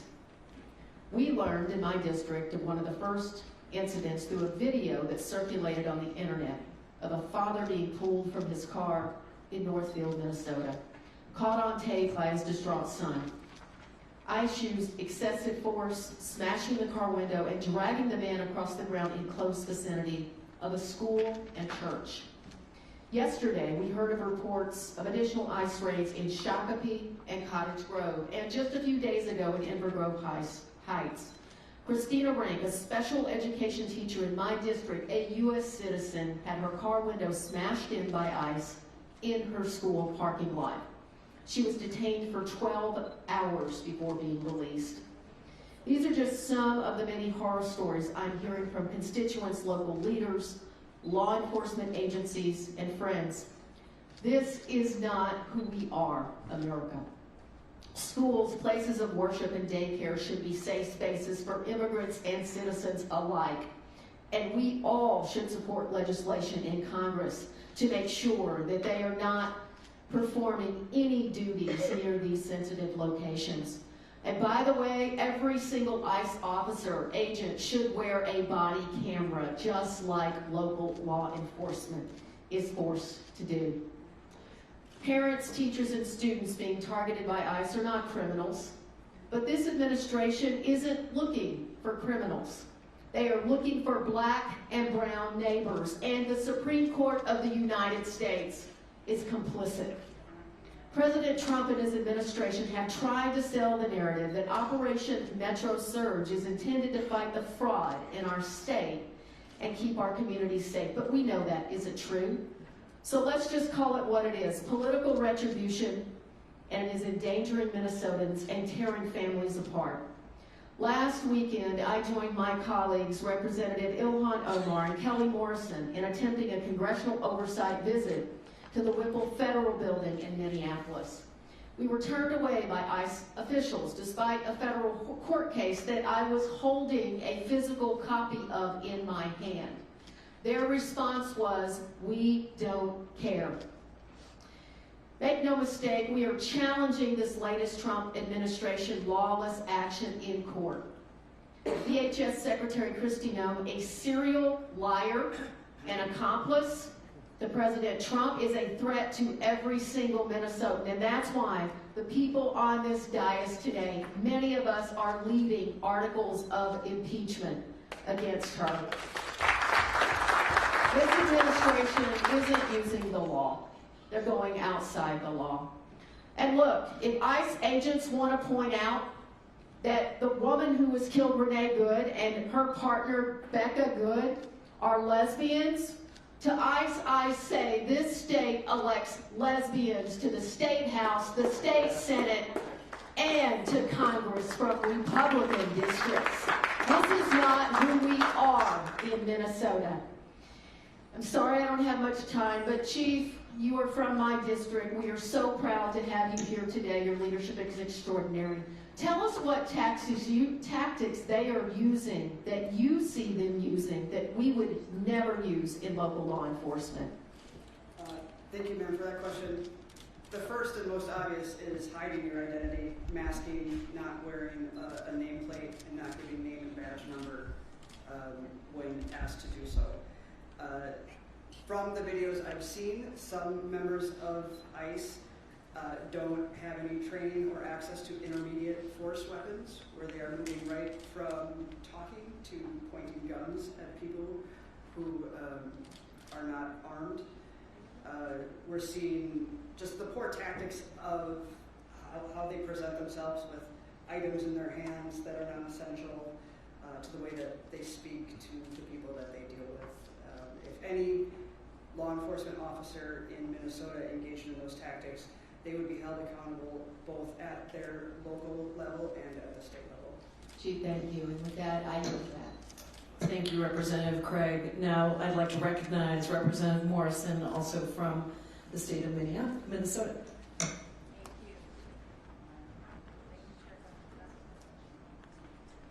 Thank you, Chair Jayapal, and gratitude to my colleagues who have traveled from all over these United States to bear witness to what is happening in Minnesota. I want to express my deep gratitude to the witnesses for sharing your testimony. It's been an incredibly difficult time for Minnesota, and especially perilous for Minnesota's immigrant communities and communities of color. We are all grieving the loss of Renee Good, a mother, a wife, a Minnesotan, a U.S. citizen. Over the last 10 days, this tragedy has rocked our country to its core. In pursuit of a perceived political win and a desperate distraction, the Trump administration and Kristi Noem have unleashed an unprecedented, reckless operation. The sheer number of ICE agents terrorizing our community in their homes, on our streets, in our schools, in our places of worship, grocery stores, and even our hospitals is unacceptable. They're using increasingly aggressive, excessive, and lethal force against Minnesotans undermining public safety and violating fundamental rights. We've repeatedly requested that the administration increase transparency and communicate with state and local officials for the safety of the community. But time and time again, the administration's response has made it abundantly clear that public safety is not their priority. When my colleagues and I visited the Whipple Detention Center to exercise our legal right and constitutional duty of congressional oversight, we were unlawfully denied access.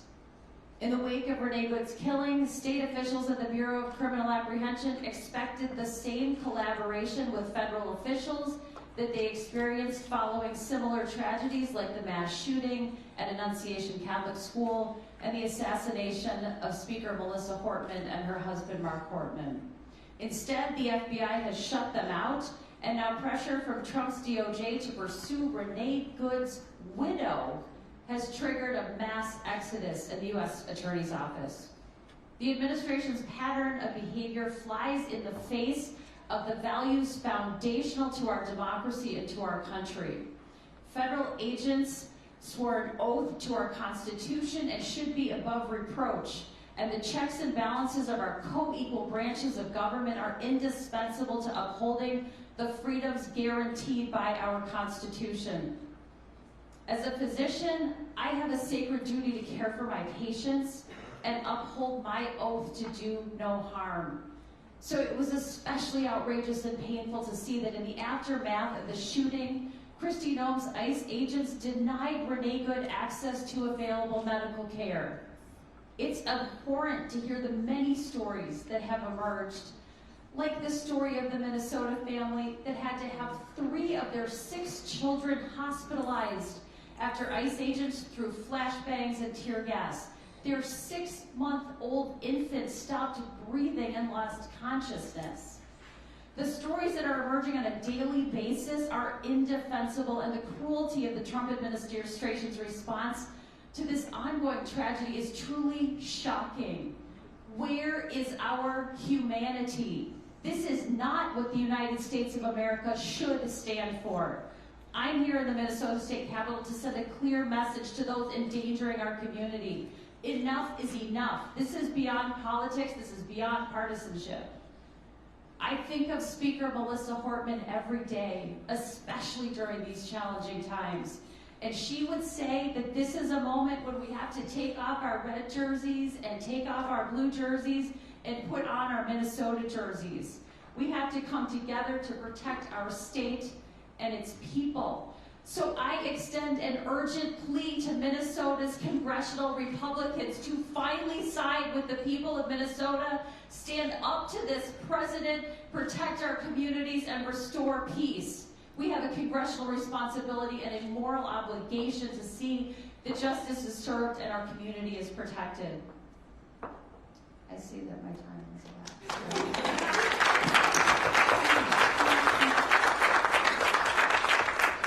But how beautifully it expired. Thank you, Representative Morrison. I'd now like to recognize the chair of the Congressional Hispanic Caucus, Representative Espaillat from New York. Thank you, Congresswoman Jayapal. I want to thank Congress members Omar, Gregg, and Morrison from the state of Minnesota. Thank you for hosting this hearing. ICE shows up in cities across the country uninvited, masked, anonymous, no first name, no last name, no shield number. ICE summarily denies people their fundamental rights, stopping, cuffing them, arresting them, detaining them, and deporting them. Green card holders, TPS recipients, DACA recipients, farm workers, and even U.S. citizens with no criminal record. ICE illegally denies us, members of Congress, the right to exercise our oversight powers by denying access to detention center. ICE has shifted to community-based arrests in public places and work sites by 255%. ICE violates sensitive locations, places of worship, schools and hospitals, ICE engages in deadly force, shooting and killing Americans, such as the tragic shooting of Renee Good at point-blank range. ICE is an aggressive, violent weapon. In fact, it has turned to be a deadly weapon. ICE must be dismantled. So my question to each one, a yes or no question. Mr. Mayor, do you think ICE should be dismantled, yes or no? I think ICE needs to leave Minnesota immediately, and I think that Congress needs to be able to not continue to give them a blank check to continue to increase their size, and there needs to be laws that put transparency, accountability, and significant changes to the way they operate. Ms. Patty, do you think ICE should be dismantled? Yes. Chief McCarthy, do you think ICE should be dismantled? What he said. Ms. Gonzalez-Avalos, do you think ICE should be dismantled? We need safety and security, and that's not what ICE does. Mr. Hussein, do you think ICE should be dismantled? Yes. ICE must be immediately dismantled, and sensitive measures must be taken up, like unmasking agents, respecting sensitive locations, implementing a body camera program, adhering to comprehensive training that restricts deadly force and ensures mental fitness, enhances background check, and improving hiring standards. But it is a deadly weapon. The testimonies that we've heard here today is that ICE has become violent and deadly across America. Ms. Gonzalez, I want to ask you, because I heard from some of my colleagues that were asked, they have gone after the Somalian community here. Many in the Somalian community, as we heard testimony today, are already U.S. citizens. And that a good number of the people arrested and on their way to deportation are Latino men. So I want to know if you have any numbers to share with us, or what is the status of that? Well, we don't have precise numbers because they don't want the traditional ways in which we could do visitation, in which our Congress, men and women from the state could help us finding data, are no longer available. But what we see on the ground is that ICE officers choose ethnic corridors where Latino and Somali communities live together. They have also unlawfully arrested Native Americans, indigenous, Lakota, and Anishinaabe citizens of Minnesota Makoke, and the racial profiling that goes onto that has not been an exception of the power that they use on the ground. We believe that the vast majority of the people that they have detained to this day are indeed Latinos. But it's predominantly men, but they have arrested women, they have arrested children, and some of the women that they have arrested are also pregnant. Thank you so much. Thank you. Thank you, Representative Espaillat. I'm now going to go to members of the House Judiciary Committee, and we're going to start with Representative Hank Johnson from Georgia. Thank you, Representative Jayapal, and I thank you and Representative Omar for holding this very important hearing. And I want to thank all of the people for coming out today. I want to thank our panelists for their testimony. I am in awe of the courage, the unity, the fortitude to resist, and the warmth of the hearts of the people of Minnesota. You set an example for the nation and the world. Mr. Mayel, I want to talk a little bit about how the United States Supreme Court laid the foundation for what is happening in Minnesota with respect to Fourth Amendment issues when it ruled in the on the shadow docket, Noam versus Vasquez Perdomo, a Kavanaugh opinion on the shadow docket, which held that apparent ethnicity could be a relevant factor in federal agent's decision to stop and question someone about their status. How did that lay the predicate for the what's going on in Minneapolis and St. Paul, Minnesota right now? Thank you for the question. And I just also want to say a quick thank you to, I know everyone who has come out here. I know you all are showing up at detention sites, at Know Your Rights presentations, and at hearings with immigration courts. And I thank you for all your courage and all you are doing. It really is impactful, and we see it all. The Cordomo case, thank you for bringing that up. I know a lot has been made of this Justice Kavanaugh's concurring opinion. It's important to note that this was on a shadow docket. It was a temporary order pausing a lower court injunction. It does not create new precedent or overturn prior cases limiting racial profiling. The decision is with no legal rationale from the majority of the court, and that constitutional protections remain in place even though this decision should be, this opinion should be criticized for what it was projecting. Well, I mean, it seems like it opened the floodgates for racial profiling in this town. Isn't that correct?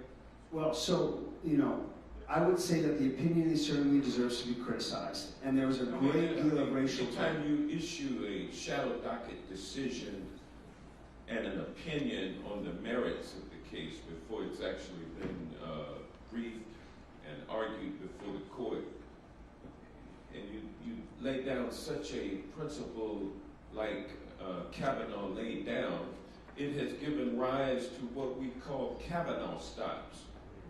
And it's taking place not just in Minneapolis, St. Paul, but it's starting to take place around the country now. Of course, the case arose in California, Los Angeles.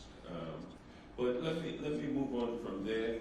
These Kavanaugh stops have not been limited to just jacking up Somali-looking people. It's gotten much broader than that. Would you comment, Chief McCarthy? I'm afraid I can't. I've never heard that statement before. Kavanaugh stops. But in Minnesota, all law enforcement officers in Minnesota are prohibited from using race as a determining factor for any sort of stop or detaining someone. Thank you. I yield back. Thank you, Mr. Johnson. I'm now going to go to members of the House Judiciary and the Immigration Subcommittee, the members that serve with me on the subcommittee, and many have been at every hearing we've done. We'll start with Representative Mary Gay Scanlon from Pennsylvania. Thank you so much for bringing us along. Thank you. Look, 9 days ago, the nation was horrified to see almost in real time the shooting death of Renee Good, 37-year-old mom, a U.S. citizen, at the hands of federal agents. Equally horrifying was that before the woman's identity was even known, before the facts were known, the Trump White House pronounced that the woman was a domestic terrorist and that her killing was justified. This wasn't an isolated incident. For the past year, the administration has engaged in a reckless and escalating deportation and propaganda campaign under the pretext of making communities safer. We've seen this administration trampling fundamental human rights, civil rights, due process, and terrorizing, as this community well knows, terrorizing communities. But until the shooting of Renee Good, many people weren't paying attention across the country. But when a federal officer, masked, shoots a 37-year-old mom driving a Honda Pilot with stuffies in the glove compartment and the family dog in the damn back seat, it caught the nation's attention, it caught the world's attention. My colleagues and I are here in Minneapolis because it's important for all Americans to know the facts, to understand the gravity of what's happening here and why we should all be concerned. The White House, using federal agencies and taxpayer dollars, is spreading division and despair, bringing madness to main streets, sparking conflict and then pouring gasoline on the fire. And while today it's Minnesota, tomorrow it could be any other city or state or town that this administration decides to target. It's clear at this moment that every American's rights are at stake. So I want to thank the local officials, the community members who've met with us and shared their testimony, the reporters who've been out on the street, the legal observers who've been out on the street. We have heard and read shocking stories about the use of excessive force, people detained for hours with no cause, bystanders and legal observers being swept into this. We heard about the family with 6 kids in the car coming home from a basketball game, and ICE lobs tear gas at them, resulting in an infant being stopping breathing. The abuse of fundamental human and civil rights is breathtaking. I did want to ask our ACLU colleague here, we're hearing about legal observers, and a lot of people don't know what that means and why that's important. Can you just tell us a little bit about who legal observers are and what they're doing and why they're legal? Absolutely, and thank you very much for the question. Again, it's about documenting and photographing and videoing police conduct. People are going out, they're being trained on their basic fundamental rights as a constitutional observer. They are being trained about what the limits of the First Amendment are and not to cross into unlawful activity. And they are documenting what is in real time a very widespread, unconstitutional spread of activity, and documenting things that can be used for future litigation, that can be used for public opinion, and to hold them accountable. And I would say, just by videotaping, just by being present, just by bearing witness, they are holding them accountable.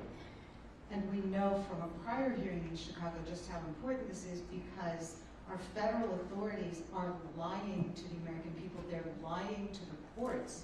And when we've had evidence to present, we've been able to prove in court that these are lies and unjustified. Thank you so much for your testimony. Thank you, Representative Scanlon. Let me go now to another member of Judiciary and Immigration Subcommittee, Becca Ballant from Vermont. Good morning. I want to start by saying what so many of you have said. This is not about immigration enforcement. This is about terror. This is about retribution. This is about punishment. This is about vindictiveness. This is about giving a pretext to incite the Insurrection Act. And those of us who have been saying it have been accused of being using hyperbole. It's not hyperbole. All you have to do is watch what the president is saying and doing. And so I want to just start by saying as well that we've heard from Minnesotans who have said, we are so glad that you're here, that we need Americans to know what is happening. And I want to say, you are giving us inspiration. You are on the front lines of what's happening. You're standing up in the way that they did in LA and in Chicago and in other communities across this nation. And it is critically important when one of the senators from Minnesota says that you are the center of America's heartbreak right now. You are also the center of America's courage. And this is something that I need Americans to understand. We have to be, each and every one of us, more courageous in this moment. There are people who have testified today who are putting your lives in danger and at risk by speaking out.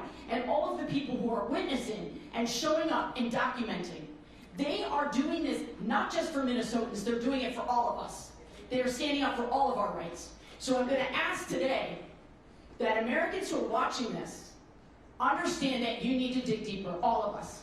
It's on all of us to protect this democracy and this Constitution. I also want to say, as a gay woman, I have not cried yet over Renee Good, because I know if I do, I'm not going to stop. And I want to say to gay people across this country and trans people across this country, your lives are not worth less. And to immigrants, your lives are not worth less. And people of color, your lives are not worth less. No matter what your government is telling you. And I know my colleagues, many of you know, I call myself a scrappy little dyke for a reason. I'm not going to be intimidated. I'm not. And you're not going to keep any of us quiet. And we represent districts across this country. And I can tell you, I heard from Vermonters this morning texting me, calling me, saying, thank you.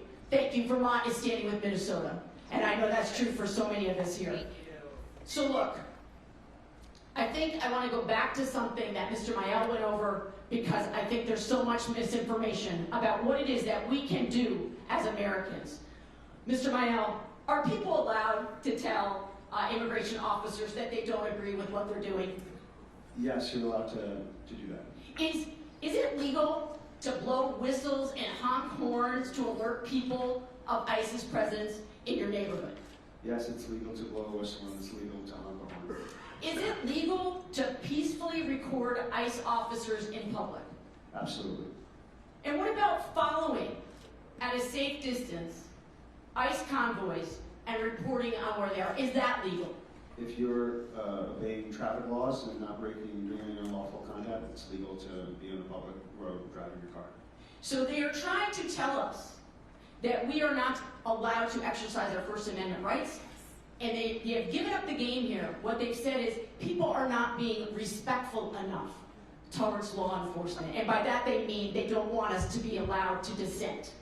And I just want to say again, I'm so impressed by Minnesota. You have trained tens of thousands of constitutional witnesses here, and that's what we have to do across this country, and I yield back.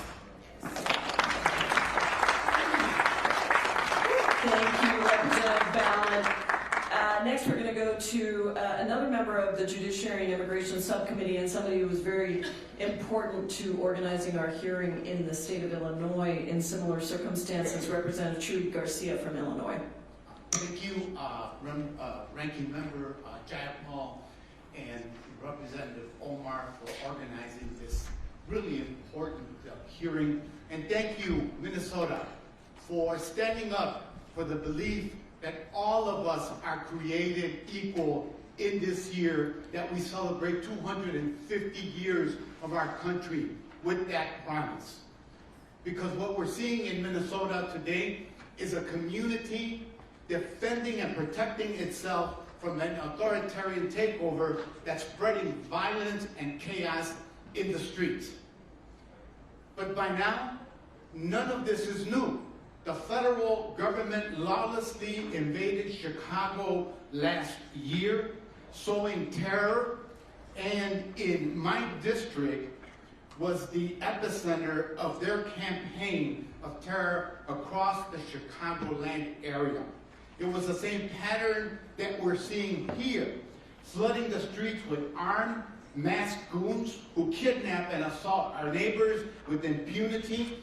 ICE agents murdered Silverio Villegas Gonzalez after he dropped his kids off at school, and shot Marimar Martinez, a teacher, without justification, as the cowards in the White House and at DHS lied over and over again.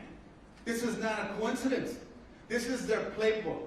Invade our cities, escalate violence against our neighbors, and incite our communities to justify brutality. But here's what became clear in Chicago, and what's become clear in the Twin Cities. Our communities are stronger and braver than the sadistic criminals that they have unleashed on us. In Chicago, our long-standing coalition of community groups has mobilized to protect our residents and to make sure that they know their rights. You're doing that right here. And we've seen a lot of that organizing and mobilizing right here. No matter how much Trump and his cronies lie, rapid response networks keep our communities safe. They represent the strength and resilience of our people, and in the face of government brutality. Thank you for protecting my two grandchildren in Minneapolis, my son and his daughter, and all of their neighbors. Ms. Gonzalez Avalos, thank you for being here today. Did you follow the events in Chicago last year? Which, the Congressional hearing in The Chicago? occupation Yes. of ICE and CBP. Yes. Did you ever think that that would happen here? That was one of my worst fears, yes. Did you begin to prepare for the possibility that this could happen here? Yes, sir. Do you feel a sense of strength and bonding with the Somali community, with the Eritrean community, with all of the immigrant communities here? 100%, they're our siblings. And do you feel like Minnesota is standing with you? 100%. Are you stronger today than you were last year when all of this terror began? Yes, sir. And I think that is what we want America to see, to witness, and to feel, that it's going to take an effort by each and every one of us, the humble, the meek, the shy, to come out and to exemplify what our nation and the promise of equality is all about. And that's why we stand with Minnesota today here in the Twin Cities. Thank you so much. Thank you, Representative Garcia. We'll now go to another member of the Judiciary and Immigration Subcommittee, Representative Jasmine Crockett from Texas. Thank you so much, Madam Ranker, and thank you so much to our amazing colleague, our amazingly strong colleague. I've heard so much, and I have prepared remarks, and if you know anything about me, you never know where I'm going. And frankly, I don't either, because I have already cried this morning. And, you know, so I'll just start here. As a civil rights lawyer, I'm incensed. As an American, I'm embarrassed. As a human, I'm infuriated. And as a member of Congress, I am immovable in my pursuit of accountability. You see, right now, people want to pretend as if this is right or left, but I'm here to tell you that this is about right or wrong. And it is very sad that the only people that are sitting here are members of the Democratic side, so I guess we just want to stand on the side of right. For once, we will be associated with being right instead of left. Because my question to any of you, and I just go down the line and ask you, is it right or wrong to arrest someone because of the color of their skin? Absolutely not. Is it right or wrong to arrest somebody because of their accent? Wrong. Is it right or wrong to arrest somebody because they were exercising their constitutional rights? It is wrong. Is it right or wrong to arrest somebody because they simply disagree with you? It's wrong. All right, so it seems like y'all all went to elementary school and y'all can tell right from wrong. I'm not really sure what is going on with ICE right now, but I can tell you, and as we heard earlier, this is pure racism. I don't know why we want to tinker around with it and pretend as if it's something other than what it is. I like to call a thing. And he has told us time and time again who he was when he talked about certain people being from certain shithole countries. Those are his words, the only reason I'm cussing in this moment. When he said things like, they are eating the cats and dogs. We knew exactly what we were getting, and some people are saying, I don't know how we got here, but I do. Because we know that dehumanizing, I believe that you said something to the effect of cruelty and humiliation are the point. That's what you said, Ms. Patton. Because when we look at other places, say places that did things like, oh, you know, go door to door, looking for people, as they had to hide out, say, in an attic. Does that sound familiar to anybody? Or the images that I have seen of people being attacked by law enforcement, whether we're talking about dogs or fire hoses, it seems very reminiscent of something that we have seen before in this country. And then people get offended and try to say I'm too black, but the reality is that y'all never let the fact that I am black go. So I'm going to be clear about one thing. I know my good black history. And so when I look and I say, and I will say it loud and proud because the DH secretary had a few choice words for me, but this looks like modern day slave patrols. And they have been sanctioned by this Supreme Court. Whoever thought we would live in a country that progress looks like having a Supreme Court that says, yes, it is okay to look at somebody or to listen to their accent and give permission to grab them. The last time that I checked, ICE is only supposed to be doing immigration enforcement, and right now we have a record number of U.S. citizens that have not only been arrested, but as we saw with Renee, that have been killed, that have been maimed, that have been bullied, that have been brutalized, that have been unlawfully arrested. Y'all, we are living with an abuser right now. That is who Trump and his administration is. And frankly, I think we all have a little bit of PTSD. But if you know anything about a domestic abuser, The one thing about them that you need to know is that they are some of the biggest cowards that you will ever find. What they can't stand is when you actually fight back. And so thank you so much for everybody in Minnesota. But it is time for our entire country to stand together. Because if you don't recognize that we are all in the same sinking ship, whether you are black, white, Latino, African, whoever you are, the reality is that we have an administration that has decided that they are going to ignore our constitutional rights, and we will not stand for it. Otherwise, our democracy will fall. So I just got this to say because she is cranky. Thank you, Representative Crocker. We got some people that got to make some claims, so thank you so much.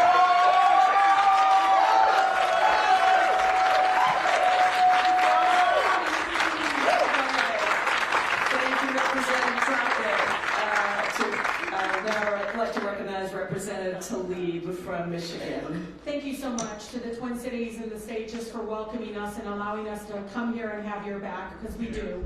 I don't want you to think that everyone in the United States Congress and the Senate agrees to what is happening to all of you and your families and your neighborhoods and your communities. You all deserve to be safe no matter your ethnic background, your faith background, your sexual orientation, where you live, or any of that.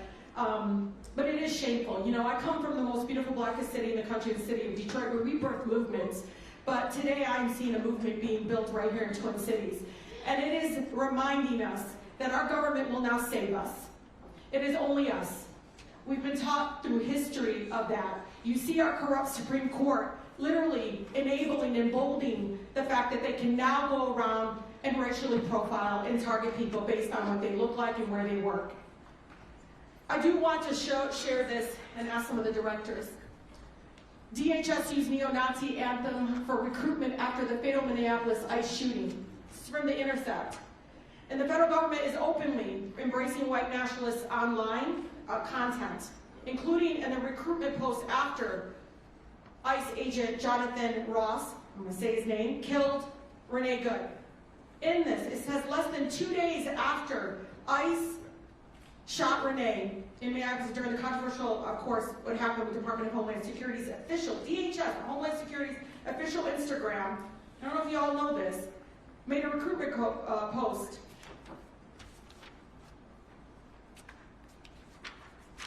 We'll have our home again, attaching a song, same name by Pine Tree Riots.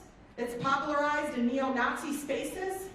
The track features lines about reclaiming our home by, quote, blood or sweat, language often used in white nationalist calls for a race war. 2 days after the killing. They use images like this. You can't see this to the directors. Come on, I ask you. It says invasion here. It says America needs you to join ICE now. Look at this image. Who do you think they're trying? How about Director Mayhel, Gonzalez-Avalos, and Director Hussein? Who do you think they're trying to recruit for ICE right now? White supremacists. Okay, how about you, Director May?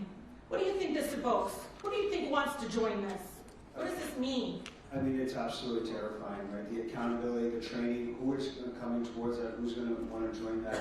And I think it is an absolute product of the $170 billion that they are looking to spend and fill and use. And as they ask for more money now, they really need some restrictions on how all of this is done.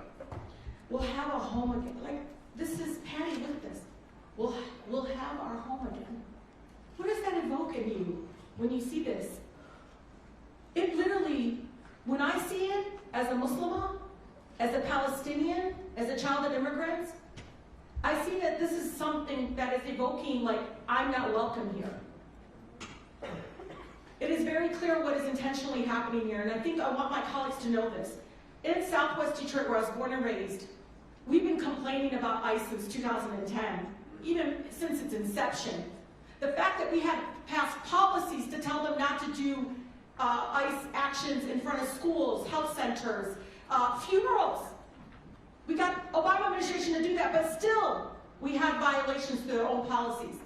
This is an agency that is reeked of this.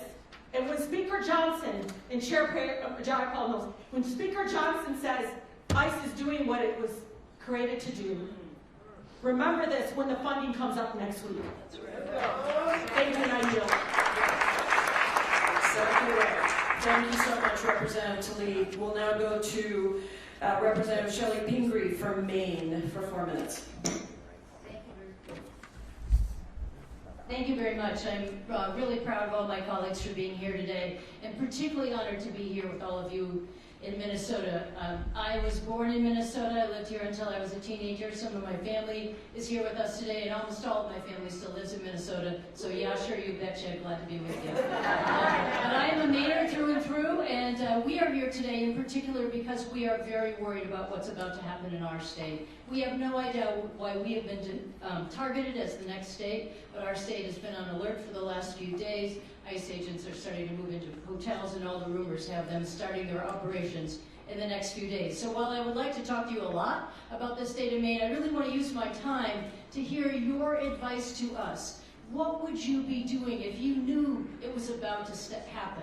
In our state already in the past few days, we've heard from employers, we've heard from schools where people are already afraid to send their kids to school, workers who are afraid to go to work, employers who are worried about it. So, I would love to rant and rave about what's going on right now and how awful it is. But please, just give us a few moments. You have done so much and impressed us all so much. So could you just go down the line and say, if you knew this was about to happen next week, not talking about the past, what are the most important things we can do to help our citizens and help prepare for this?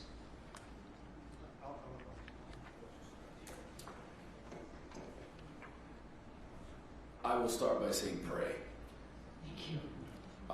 I think in this moment, I call upon our nation and everyone to pray for our nation, because we call on the higher power to intercede with divine intervention in this moment. After that, organize like hell. Yeah. Organize number one. The organizing that matters and that is making the difference is when people embody and bring to light the constitutional rights. Their First Amendment right, their Fourth Amendment right, and at some point the 14th Amendment right, because we know that's also being challenged. What does that actually mean to leave that fully in the public, to embody those to the North Star of what that actually means to have a saying, what that actually means to hold your government accountable, what that actually means to hold power to its greater potential. That's what constitutional observers are doing. They're bringing things into the light. We regular people, it's regular people.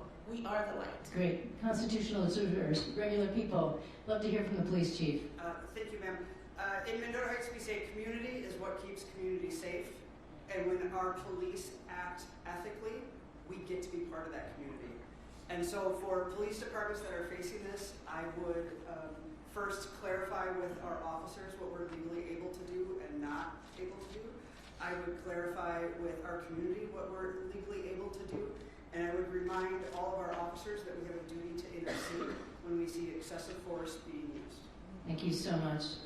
Ms. Patty. I would encourage people to start talking to their neighbors, get to know your neighbors, get localized or organized on the hyper local level, start donating to funds, mutual aid funds to get supplies and food to people when people of color are needing to shelter in place, start getting school parents to organize when to do patrols around each other's schools, because it's part of defense, but also the fabric, the social fabric that is building is going to help us for the long haul in this fight against fascism. ACLU. Know your rights, find your community, exercise your rights, and the ACLU has litigated these issues, warrantless searches, racial profiling, targeting protesters, observers throughout this country, and we will continue to do that. Thank you all for taking the time to be here with us. My staff and my team back in Maine is already working very closely on this, but we're going to continue to stay in touch with all of you because we've learned so much from what you've already done in this difficult time, and we're all here to fight back because this is not the American way. Thank you so much. Thank you, Representative Pingree. Next we'll go to Representative Gwen Moore from Wisconsin. Thank you. Thank you so much.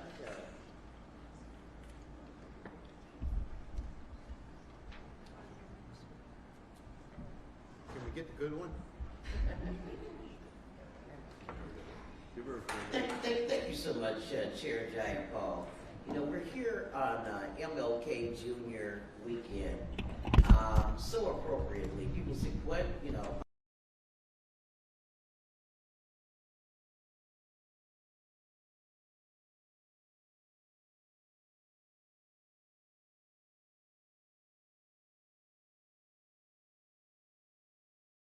Gail, I listened carefully to everything you said, and it's like a fingernail, you know, scratching on a blackboard to continue to hear you talk about what was unconstitutional, what was illegal, blah, blah, blah.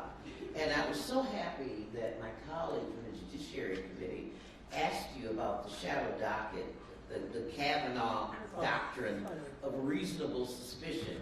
And so I'm wondering, can you tell us what is the threat of this probable cause being subsumed by a reasonable suspicion and that becoming the new standard of care?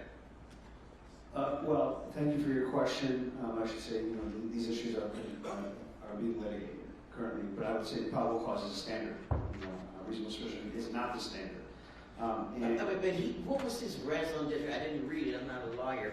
I feel nervous that the Supreme Court justice even came up with this, and I'm fearful. And so I understand. I don't want to minimize at all how powerful rhetoric is from federal officials, from the top of the administration, to incite and to demonize and to create an environment of hostility. But I also do not want to give a single justice's concurrence opinion in which no other justice joined in a case that has very early in litigation too much weight. Because racial profiling is not allowed, race alone cannot justify or stop, and we will continue to litigate that, and we are confident that we will be successful. I was sitting next to Representative Jayapal before she left, and she shared with me an article that she put on display here. And I know one of them had said, you know, one of us, all of you. And I noted that the criminal activity that's been unearthed here in Minnesota among Somali people is like 1/10 of 1% of the Somali community. And I'm wondering if that is is that a legal standard that we can expect to be adopted in other places, and also by law enforcement in places that are not in Minnesota. Which legal standard did you ask? Well, it's one of us. What does that remind you of? One of us, all of you. Oh, I think I understand your question. I mean, some of the language and the kind of the message that we're hearing, there is explicit. There's even more explicit racial animus stuff. We don't, that we have heard coming directly from the president's mouth. Let me ask Chief. Let me ask Ms. Gonzalez, the 26,000 trained observers. I just need to give you my cell phone number. I'll do that. Chief McCarthy, you just said a moment ago that are you able to protect citizens from ICE, or do you have to stand down when they're making their arrests? Thank you for that question, ma'am. We cannot interfere in a lawful arrest, and we have no authority or ability to force them to answer our questions. We are in a position in the Twin Cities, and I know it might be different outstate, where we're not even being informed of these activities. So we find out about them after the fact. But we have to treat any law enforcement agency as if it's acting lawfully and ethically. And that is the pinch that we are in right now. Thank you. My time has expired. Thank you. Thank you, Representative Moore. Now I'd like to go to Representative Val Hoyle from the state of Oregon. I've spoken to many members and leaders in municipal law enforcement. Okay. spoken to many members and leaders in municipal law enforcement, and they're watching what's happening in Minnesota, and are extremely concerned about what's going to happen in their communities. Now, I don't represent Portland, Oregon, but it is clearly high on the list of targets of for the Trump administration. And we have 9 federally recognized tribes that are watching what is happening with the Oglala Sioux and are wondering if they're next. In my district, DHS is trying to take over our Coast Guard facility that's critical for ocean rescues to build an ICE facility in a community where immigrants are working the most difficult jobs in commercial fishing, fish processing, agriculture, and protecting us from wildfire. Now, Chief McCarthy, we know that law enforcement has done the extremely hard work of building trust with the civilian population. And for any community to respect the authority of law enforcement, they have to believe that officers are operating in their best interest and respecting the rule of law. Stephen Miller has said ICE agents have absolute immunity with no qualifications, that habeas corpus can be suspended at the time of an invasion, and they're looking at that. The president has brought up invoking the Insurrection Act in cities that didn't vote for him and against communities that stand up against unconstitutional and illegal actions of ICE. Kristi Noem accused Renee Good of being a domestic terrorist before even looking at the facts. We have ICE agents that have between 4 weeks of online training and maximum 8 weeks of in-person training with limited background checks being thrown into highly charged situations with the administration egging on aggressive action and spreading disinformation instead of working to de-escalate what is clearly putting our communities and our local law enforcement in danger. So Chief McCarthy, could you briefly tell us what kind of training and experience do your local law enforcement officers have, and what does an investigation look like after an officer involved shooting? Because I do not think there's any comparison to what has happened with the Renee Good shooting. Thank you, ma'am, for that question. So in Minnesota, the minimum to be a police officer is you have to have a 2-year degree in law enforcement and criminal justice or a 4-year degree in anything. Once you've obtained that degree, we go through a skills-based program that is supervised by the state, and that's anywhere from 3 to 6 months. Then you are eligible to be licensed. Once you are eligible to be licensed, you can then apply at police departments who do a rigorous psychological and background check. Once that is done and you are hired, you then go through a training period, which again is another anywhere from 3 to 6 months with a minimum of 1 year probationary period.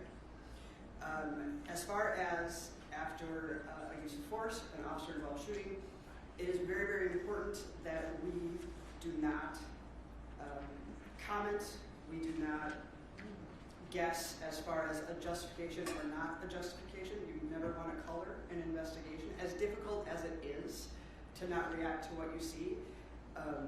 Professionally, it is very, very important that you don't give an indication if something is justified or not justified until all of the facts are brought in. It's very thorough, and only then does that legal determination get made at the end of a thorough investigation.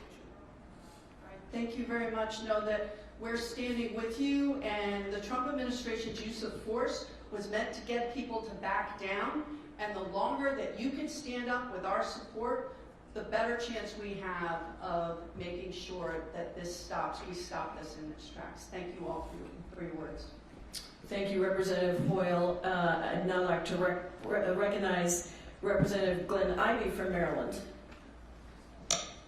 Thank you. You run pretty fast there. I want to thank Representatives Jayapal and Omar for putting this together. I want to thank the witnesses for not only testifying today, but the outstanding work you're doing in the community. I guess I want to comment directly to ICE officers today, because as Representative Hoyle said, there are members of the administration telling them they have absolute immunity. J.D. Vance and Stephen Miller and the like. And they certainly are acting like it. You know, we've seen the 16 shootings, obviously a fatal shooting here in Minneapolis. I think the mayor testified there have only been 4 shootings here. 2 were done by ICE officers. And based on what I've seen and heard, including some instances in my area, in Maryland, they're acting like they're above the law. And I want to make sure that they understand they're not. Because we can prosecute these guys. And we do. And the reason we know that's true, I was a former prosecutor, federal and state. We put some of these people in jail before. Derek Chauvin's in jail right now because he broke the law. And he's been held accountable for that. And we can and will and must do that again. Now, I think some of them think that they can be protected. They're wearing these masks. But that's not going to protect them. They think that Trump can protect them because he can pardon them. But guess what? You get convicted in state court, you're staying in jail. He can't pardon you from state court. And just because you're an officer, just because you're wearing camouflage, that doesn't protect you either. And I don't care what Kristi Noem says when she starts attacking these, victims of these shootings. Character assassination won't protect you either. And Bondi, you cannot hide the evidence from the state prosecutors like Keith Ellison right here in Minnesota. We're going to get it. We're going to get the information. We're going to move forward with these prosecutions. And to the ICE agents out there who continue to break the law, you might end up being Derek Chauvin's roommate, or cellmate, I should say. You get those 3 hots in the cot. Might be federal, might be state, but you will be held accountable. No question about it. Ted Lieu mentioned earlier, this administration will be gone in 3 years. There's a 5-year statute of limitations. Even if Trump tries to pardon him preemptively, states can still go after him, and they will. And I just want to make sure, too, that we get this out there as well. This is important for everybody to know across the country. Because I know a lot of the protesters that are out there, they're concerned, they're scared that there will be no accountability, but there will be accountability in these cases. We're going to make sure that that happens. And we're going to go back to Capitol Hill, and we're going to press our colleagues, our Republican colleagues, to stand up for accountability, too. They've been ducking and dodging. And the Judiciary Committee Chairman and Oversight Committee Chairman and Homeland Committee, they're trying to act like this isn't happening, but they cannot avoid, they're gonna have to see the horrific violations of the Constitution and the loss of life that's been going on here in Minnesota and across the country. I'm the lead sponsor of the George Floyd bill. That's another piece of what we need to do to get done, because we've got to make sure we expand liability. That's right. He died just a short distance from here, and just 5 years ago. We've got to complete the work that began with his death. He did not die in vain. We're going to make sure that we hold people accountable. We're going to get the job done on Capitol Hill, and I know what's going to happen here in Minnesota. So I yield back. Thank you so much, Representative Ivey. Next, let's go to New Jersey. Representative Rob Menendez, you're recognized for 4 minutes. Thank you, Ranking Member Jayapal and Congressman Omar, for your leadership in convening this important hearing. And thank you to all of our witnesses for being here today and for showing up every day for your communities. What we've seen unfold in Minnesota is the latest escalation of one of the most egregious attacks on due process, rule of law, and immigrant and human rights that our nation has ever experienced. And we're seeing the consequences in our streets and communities and in the lives of people like Renee Good. Renee Good was a mother of 3. I was thinking about her children today when I was looking why. And the reality that they won't have their mother for the big moments and the small moments that make up a life. And while this administration wants to rob us of our humanity, we cannot allow them to do so. The unacceptable truth, and it's one that we cannot turn away from, is that Renee Good's killing did not happen in isolation. It was a tragic and foreseeable result of the Trump administration's deliberate efforts to dismantle legal guardrails, normalize extreme force, employ violent rhetoric, and insulate immigration enforcement from oversight. I've seen the escalation of the Trump administration's aggression firsthand. Last year, I was with my colleagues, Representatives Watson, Coleman, and McIver, for a legally protected inspection of Delaney Hall Immigration Detention Center in Newark, when over 20 armed ICE and HSI agents confronted us and attempted to impede us from conducting legal oversight. And on that day in Newark and every day since, the Trump administration has repeatedly lied to the American people through misleading statements, accounts that contradict eyewitness and video evidence, and attacking anyone who questions its narrative. We need to be clear about what's at stake for families in Minnesota, in New Jersey, and across the country. When you greenlight the use of aggressive force, when you shield immigration officers from the law and from oversight, And when you treat immigration enforcement like a blank check to target political foes without regard for public safety, you create the conditions for this kind of tragedy. That's just what President Trump and Secretary Noem have done. They've created a country where no one is safe. Not mothers, not your neighbors, not members of Congress, not faith leaders, not even our children. Ms. Patty, you mentioned that when you were taken to the Whipple Detention Center here in Minneapolis, that you saw cells designated for U.S. citizens. Can you speak to that? Yes, there was like a specific hallway that they took us down that was specifically for U.S. citizens. U.S. citizens in an immigration and customs enforcement facility, a place that U.S. citizens have traditionally never ended up. But in this moment, when no one's safe, when people think it's happening in places that are not in their communities, the reality is it's happening in Chicago, it's happening in Los Angeles, it's happening here in Minneapolis. And we know that if we're silent, it's going to creep into all of our neighborhoods. It's going to creep into places where U.S. citizens may think they're safe, but they're not. And the reality is if we don't speak up, if we don't listen to these stories and do something about it, everything that makes this country what it is, why so many people have come to this country, whether they're of Cuban or Somali descent, will be lost. And we cannot allow that to happen. So thank you for all that you're doing here in Minnesota. People around the country are watching and supporting you. With that, I yield back. Thank you, Representative Menendez. We'll go to Arizona, Representative Yasmin Ansari. Thank you so much, Ranking Member Jayapal, Congresswoman Omar. Thank you to the witnesses for your courage and your bravery, especially those of you who've been through brutalization by increasingly racist and out-of-control ICE. I represent Phoenix, Glendale, and Guadalupe in Arizona, a very diverse community where more than 64 languages are spoken. Our community has been terrorized by ICE as well, and watching what's happened here in Minnesota and with some reports coming out saying that ICE may ramp up in Phoenix. My constituents are very, very worried. We've had many of my constituents taken by ICE. A DACA recipient was detained on Christmas Eve while doing Christmas shopping. I have a constituent who was a green card holder named Yadi, who has been in one of the detention centers for almost a year now, where she has leukemia and is extremely, extremely sick and denied medical care. I've had the opportunity to speak with dozens of women inside the Eloy Detention Center in Arizona, listened to the torture and abuse they've gone through.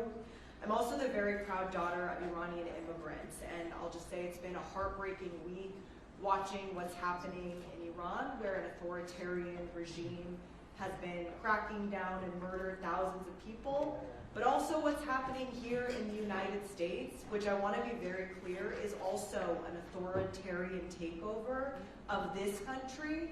And it would be naive for anybody in this country to believe that we are not headed down the exact same direction that authoritarian regimes like Iran, that my parents fled, ultimately has gotten to 47 years later. What we're seeing here in Minnesota that you all described is not law enforcement. It is a pattern of abuse and purposeful inflammation of unrest by Donald Trump.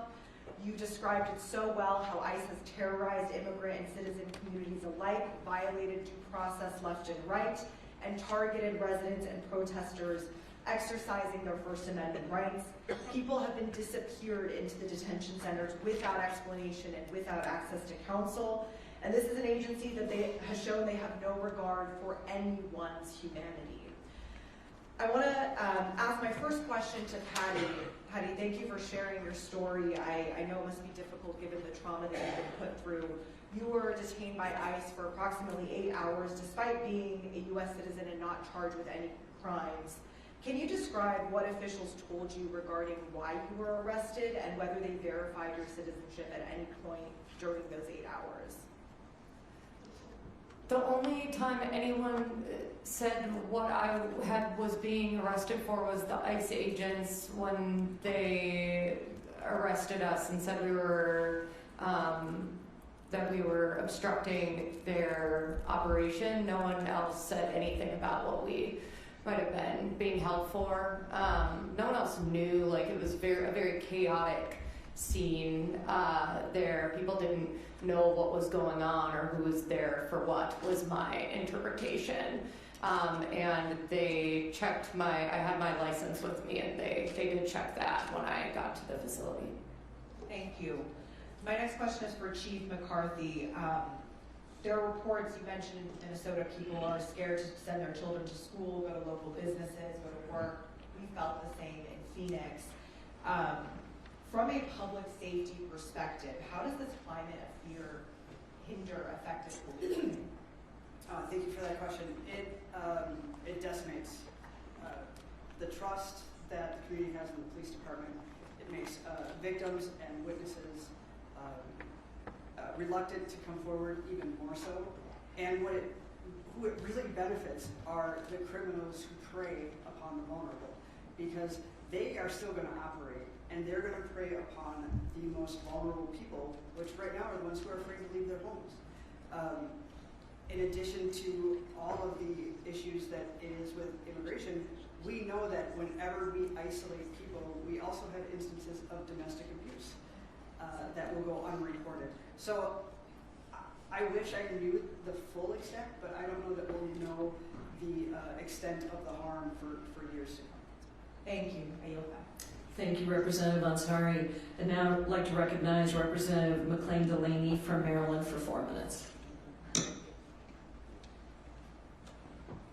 Thank you, Ranking Member Jayapal and Representative Omar for arranging this hearing. And I think it's really important because we do have the express authority to conduct oversight, and we must continue to do so at this incredible time. I have to say I'm just speechless after last night and then today hearing all of this, and I just thank each of you for sharing your perspectives and your experiences against this lawless, cruel, unconstitutional actions, including the murder of Renee Good, a mother. But I have to say that it is a concerted effort, really, to chaos and distrust and terror. And it is something that is not only undermining our public safety, as many said, our very democracy itself. But what did give me unbelievable admiration is the absolute courage and resilience of Minnesota to stepping up to Operation Metro Surge. And just know that transparency and rule of law will triumph over this dark time.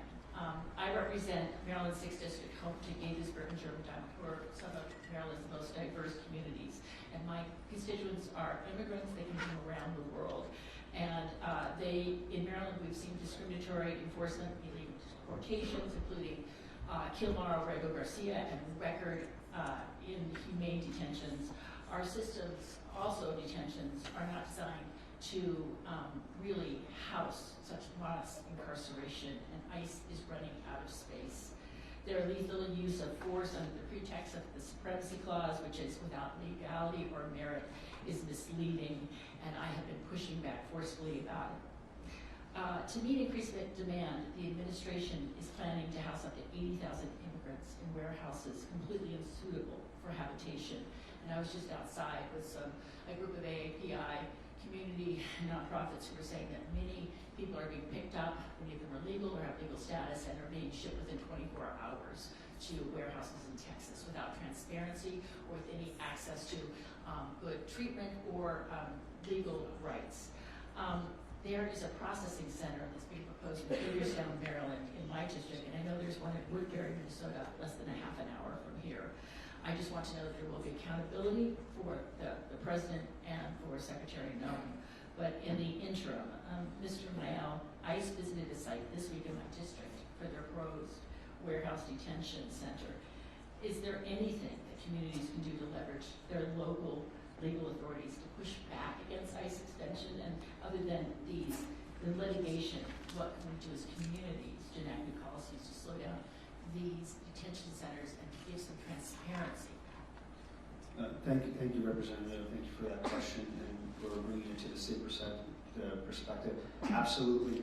Again, there's many things that community members can do to hold ICE and this government accountable. Here in Minnesota, we are actively litigating issues around 287G agreements including where local law enforcement will sign a contract with DHS and do some of the work for them. And we are litigating when those things are done in a way that isn't prescribed by local law or state law. And there are community activists, advocates who are getting engaged at the county level with sheriffs and being engaged to make sure, whether it's a processing site, whether it's a detention center, whether it's your local sheriff cooperating with ICE, making sure your voice is heard and it is effective to hold people accountable and to bring these issues to light. So thank you for bringing Thank that you up. for lifting that up, and I yield back. I really appreciate Thank you, Representative McLean Delaney. I'd now like to recognize Representative Dave Min from California. Thank you. I want to thank you all for sharing your experiences. We've all seen the videos. They're horrific, including the video of the murder of Renee Nicole Good. But they don't fully capture the scale of what's happening in Minnesota right now. What you are describing is a full-scale, hostile invasion of the city by thousands of violent federal agents who are routinely and systematically violating the law by stopping, detaining, arresting, and often assaulting people, including American citizens, without probable cause, asking for people's papers, breaking into people's cars and homes in scenes that evoke Nazi Germany or Stalinist Russia. What is happening right now in America is fundamentally un-American, it is evil, and it is completely illegal. Now, before coming to Congress, I was an SEC enforcement attorney, then a law professor. I'm also the child of Korean immigrants who came to this country in search of the American dream, and I believe it's so important for us to stand up for the rule of law and for our constitutional rights. I represent Orange County in California, Irvine, Costa Mesa, Newport Beach, other cities, and many of us became very alarmed last year when we saw ICE agents acting lawlessly and violently in Southern California with no repercussions, and we've been ringing the alarm bell for months. Last year, I led several letters to the Department of Homeland Security, including to Kristi Noem, asking, among other things, how many new ICE agents had been hired, what background checks had been undertaken, what internal processes or investigations were undertaken when ICE agents were accused of misconduct. We have not received any substantive responses, which I understand is the case with every single House member who sought accountability. It's clear that this complete contempt for accountability comes straight from the top. Kristi Noem, Tom Homan, Greg Bovino are creating a culture of lawlessness and violence where ICE agents know they can literally murder U.S. citizens in broad daylight while being filmed, and that there will be no repercussions under this administration. But I want to reiterate the comments made by others. There is no statute of limitations for murder, and Trump cannot pardon you for state crimes like murder and assault. Now, apparently half of the new ICE agents hired in the past year filled an open book exam required to join federal law enforcement, so let me dumb this down. Being an ICE agent does not mean you get away with breaking the law. You will be prosecuted, and you will be held accountable. Now, I want to ask you, Chief McCarthy, if one of your officers was accused of assaulting a peaceful protester, or drawing a firearm on a civilian without cause, or firing tear gas into a car with children in it, what actions would you take? Thank you for that question. So in Minnesota, we have a Peace Officers Bill of Rights, but once that complaint had been filed and signed, we would remove the officer from service and start an investigation into the matter. And would the results of those investigations be released to the public? When in Minnesota, because of union rules, when discipline is enforced, then yes, that becomes public. Now, you mentioned that ICE is not informing you of their activities. What costs does that impose on your department, briefly? Lots, right? Yes. So I would just say I think you deserve reimbursement for those costs, and that's why I'm introducing legislation to require that ICE and DHS pay out of their own budget for the cost of any illegal, improper activity they engage in, including departments like yours. Now, I just want to close by saying this. It's great we're holding this shadow hearing, but the fact that Republicans are not here is shameful, because this is not a left-right issue. This should be above impeachment. Federal agents should follow the law, they should respect the Constitution, and they should not kill or assault innocent civilians. They have the majority right now, but instead of holding any oversight, they have passed a massive $170 billion budget increase for ICE, including $32 billion for new ICE agents. That is bigger than almost every military in the world, including Canada and Israel, with no guardrails and no accountability. Now, I'm in Southern California, and I'm here very cold, very far from home, because I want you to know it's important that, and I want Donald Trump to know, you're not alone. Your communities are under attack. Masked and violent men are breaking into your homes, your cars, your churches, your schools, and that must be so hard for you all. But we're standing with you because we think you're turning the tide right now. Your cameras, your voices, your whistles, they are turning the tide. You're standing up to authoritarianism. You are defending our democracy, and we are with you every step of the way. Thank you, and I yield back.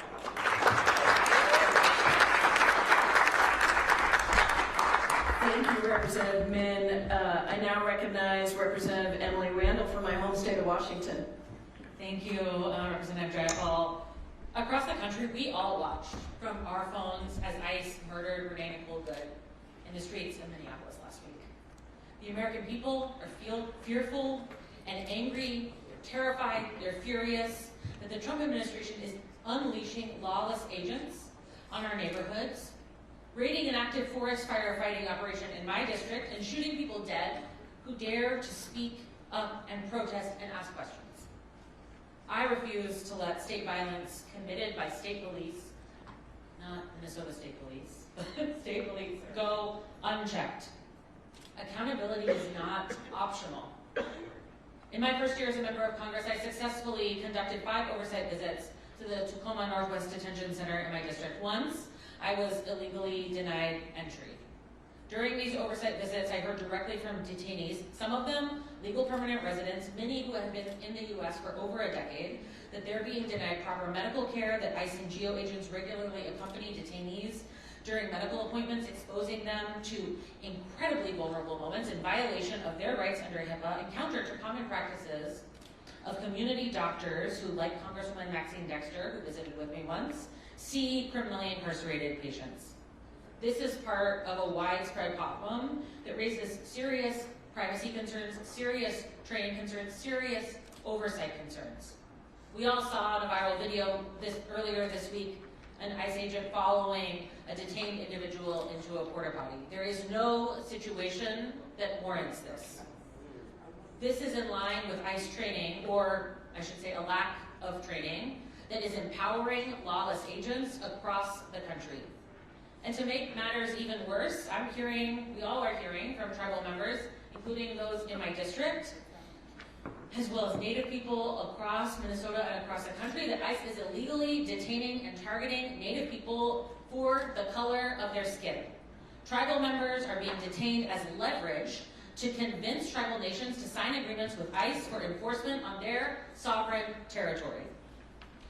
And that's why I'm an original co-sponsor of the Articles of Impeachment against Secretary Noem. Bad behavior begins at the top. If we want to ensure all individuals are treated with dignity, we have to ensure that there is competent leadership in place, and I have zero faith in Secretary Noem. Let me be clear. Using ICE agents to kill people in the streets is fascism, and I will use all the tools available to fight to defend our democracy and our collective future. New NBS reporting shows that ICE used AI in determining which agents needed how much more training. And in instances where individuals wrote about how badly they wanted to be an ICE officer, they got less training. Chief McCarthy, I'd like to hear a little bit about the training, a little bit more about the training your police force employs. I'm sure it's better than what we're seeing ICE be given. Are local officers typically trained to record interactions with their cell phones while holding a gun at the same time in the other hand? Thank you for that question, and no ma'am, they are not. Are local officers typically trained to fire their guns into vehicles? We are trained if we need to fire a weapon into a vehicle. However, most policy, including the state-wide model policy, warns against shooting into moving vehicles. There's probably some de-escalation in between saying please stop and shooting into a vehicle. Yes. And speaking of de-escalation, are local police officers trained to de-escalate situations, or are they trained to shoot first?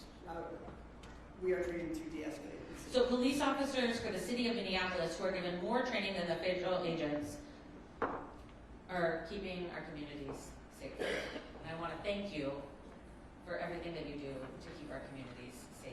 Thank you, Madam Chair. Thank you so much, Representative Randall. I now recognize Representative Luz Rivas from California for 4 minutes.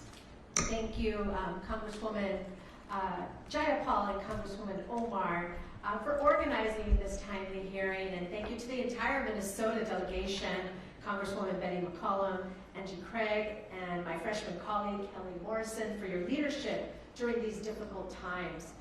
We're here in support and in solidarity with the communities in Minnesota following the horrific murder of Renee Good and ICE's continued assaults on your communities.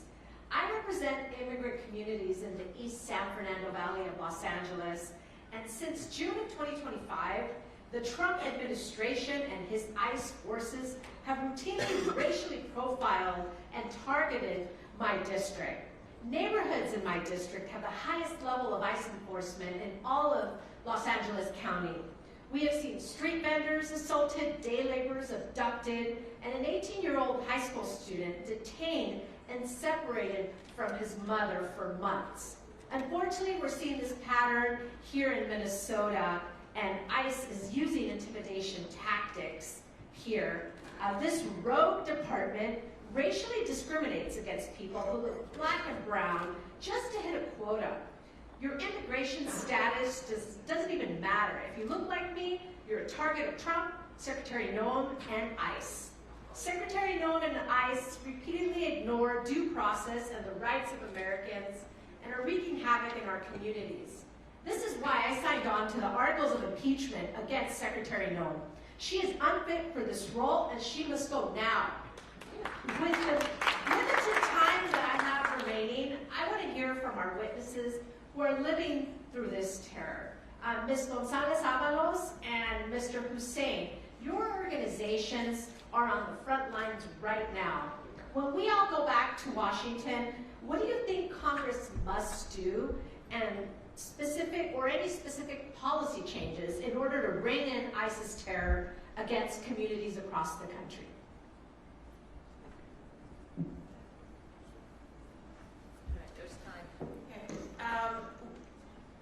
Freeze the funding for the Department of Homeland Security. Bring to justice Agent Russ. Yes. And mean, when there's a path, truly work on comprehensive immigration reform. Right. I think this is a moment right now that Congress needs to act. And as you all have said, this is not about left or right. This is about the Constitution of the United States of America. And you are sent by your districts to uphold the Constitution, and the Constitution is being ripped by this administration. Thank you to all of you for your important work in trying to help and protect those who are the most vulnerable. I have learned a lot from this visit and from this hearing.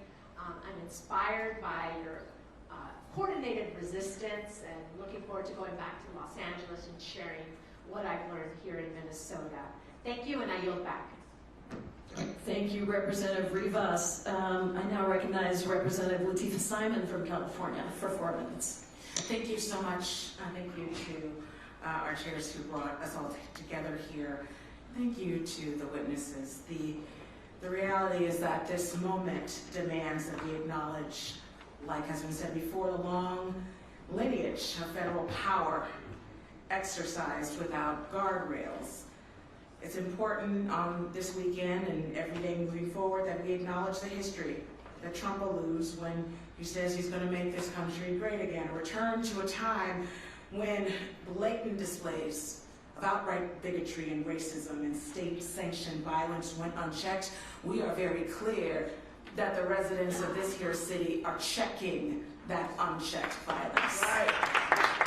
And we are so proud as a nation and so inspired that you resemble so clearly the young people, multiracial young people who stood up to a horrific government where they stuck hoses on young people, hoses so strong that those hoses could tear the skin off the protesters.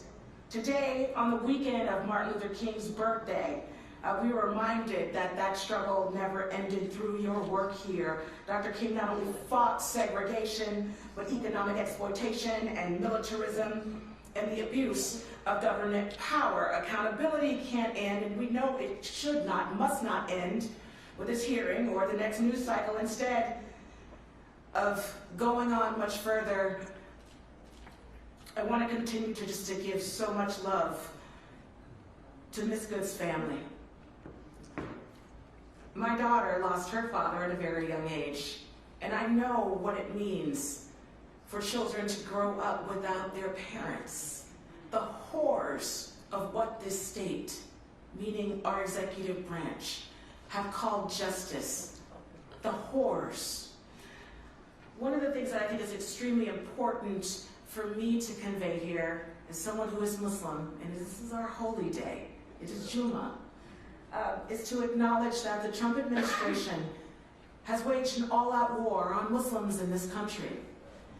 And Mr. Hussein, you talked a lot about this amazing community, the Somali community, and given it's our holy day, it was also mentioned that mosques and other places of worship and faith are under attack. Why don't you give you the last minute that I have to give us more color on what's happening in the communities that you represent? Thank you. Thank you. And I just want to echo your point. We love this state. We love the people of the state. And I personally believe on this day that God has chosen Minnesota after the murder of George Floyd to bear that burden. And once again, we are asked to bear the burden of standing up for this nation. And I don't believe that's an accident. I believe there's incredible goodness in this great state. And Renee Good is part of that. But we are called in this moment to come together, and Minnesotans, all walks of life are coming together. In this moment, we are displaying hope and love in the midst of hate and fear. And I will tell you, I have seen people in the midst of fear, but at the same time seeing their neighbors, checking in on them. I have seen young people rise up, walk out of their high schools, standing up for each other. I will tell you, this moment is the moment, as my colleague just mentioned, for the first time in this country, we are going to fix the immigration problem. For the first time in this country, we're going to make every person be dignified because of God giving them that dignity. So I will tell you, my community is extremely resilient. They are young and capable, and I'm incredibly impressed. But this moment, the love of Minnesota and the incredible Norwegians, and we're a little passive aggressive, and we say oops and all those kind of things. But if you put us in a corner, that's right, we will take care of each other. Minnesota's going to show us the way. Thank you so much. Showing us the way. Thank you. So beautifully said. Thank you, Representative Simon. I'd now like to recognize Representative Walkinshaw from Virginia for 5 minutes. 4 minutes, excuse me, 4 minutes. Our typical is 5 minutes, but it's 4 minutes. Thank you. That's going to be hard to follow. But thank you, Ranking Member Jayapal and the Minnesota delegation. This is my first visit to Minnesota. I hope my next visit will be under better circumstances. And I want to thank our witnesses and the community members here and across Minnesota who have been doing their patriotic duty as Americans to stand up to this administration. Yes. My constituents, the folks I represent in Virginia and the Minnesotans that I talk to, want secure borders. They want our immigration laws, all of our laws, to be enforced. But they want it done fairly, humanely, and in a way that's consistent with our values as Americans. They don't want mass secret police. They don't want disappearances. They don't want peaceful protesters shackled and pregnant women dragged through the street. They don't want guns pulled on children. And they don't want unarmed mothers shot and killed in their cars. It's clear to me, based on what I've heard today, that what is happening here in Minnesota is not about immigration enforcement. It is not about corruption. It sure as hell is not about public safety. It's about political retribution, power, and intimidation. And that's why Congress must step up and rein in this mass deportation, mass destruction machine that Trump has assembled. And because we know the Trump administration and Secretary Noem won't hold anyone accountable, we have to be crystal clear today that House Democrats will hold people accountable. We will hold people accountable for the laws that have been broken, for the rights that have been violated. And I want to talk directly to Speaker Johnson if he's taking a break from doing Donald Trump's bidding. Speaker Johnson, if you bring next week to the floor of the House a Department of Homeland Security funding bill that doesn't end these abuses, you can pass it without my vote. Chief McCarthy, you've gotten a lot of questions about training. I'm going to ask another one. You went through the timeline of someone who wants to become a member of your police department.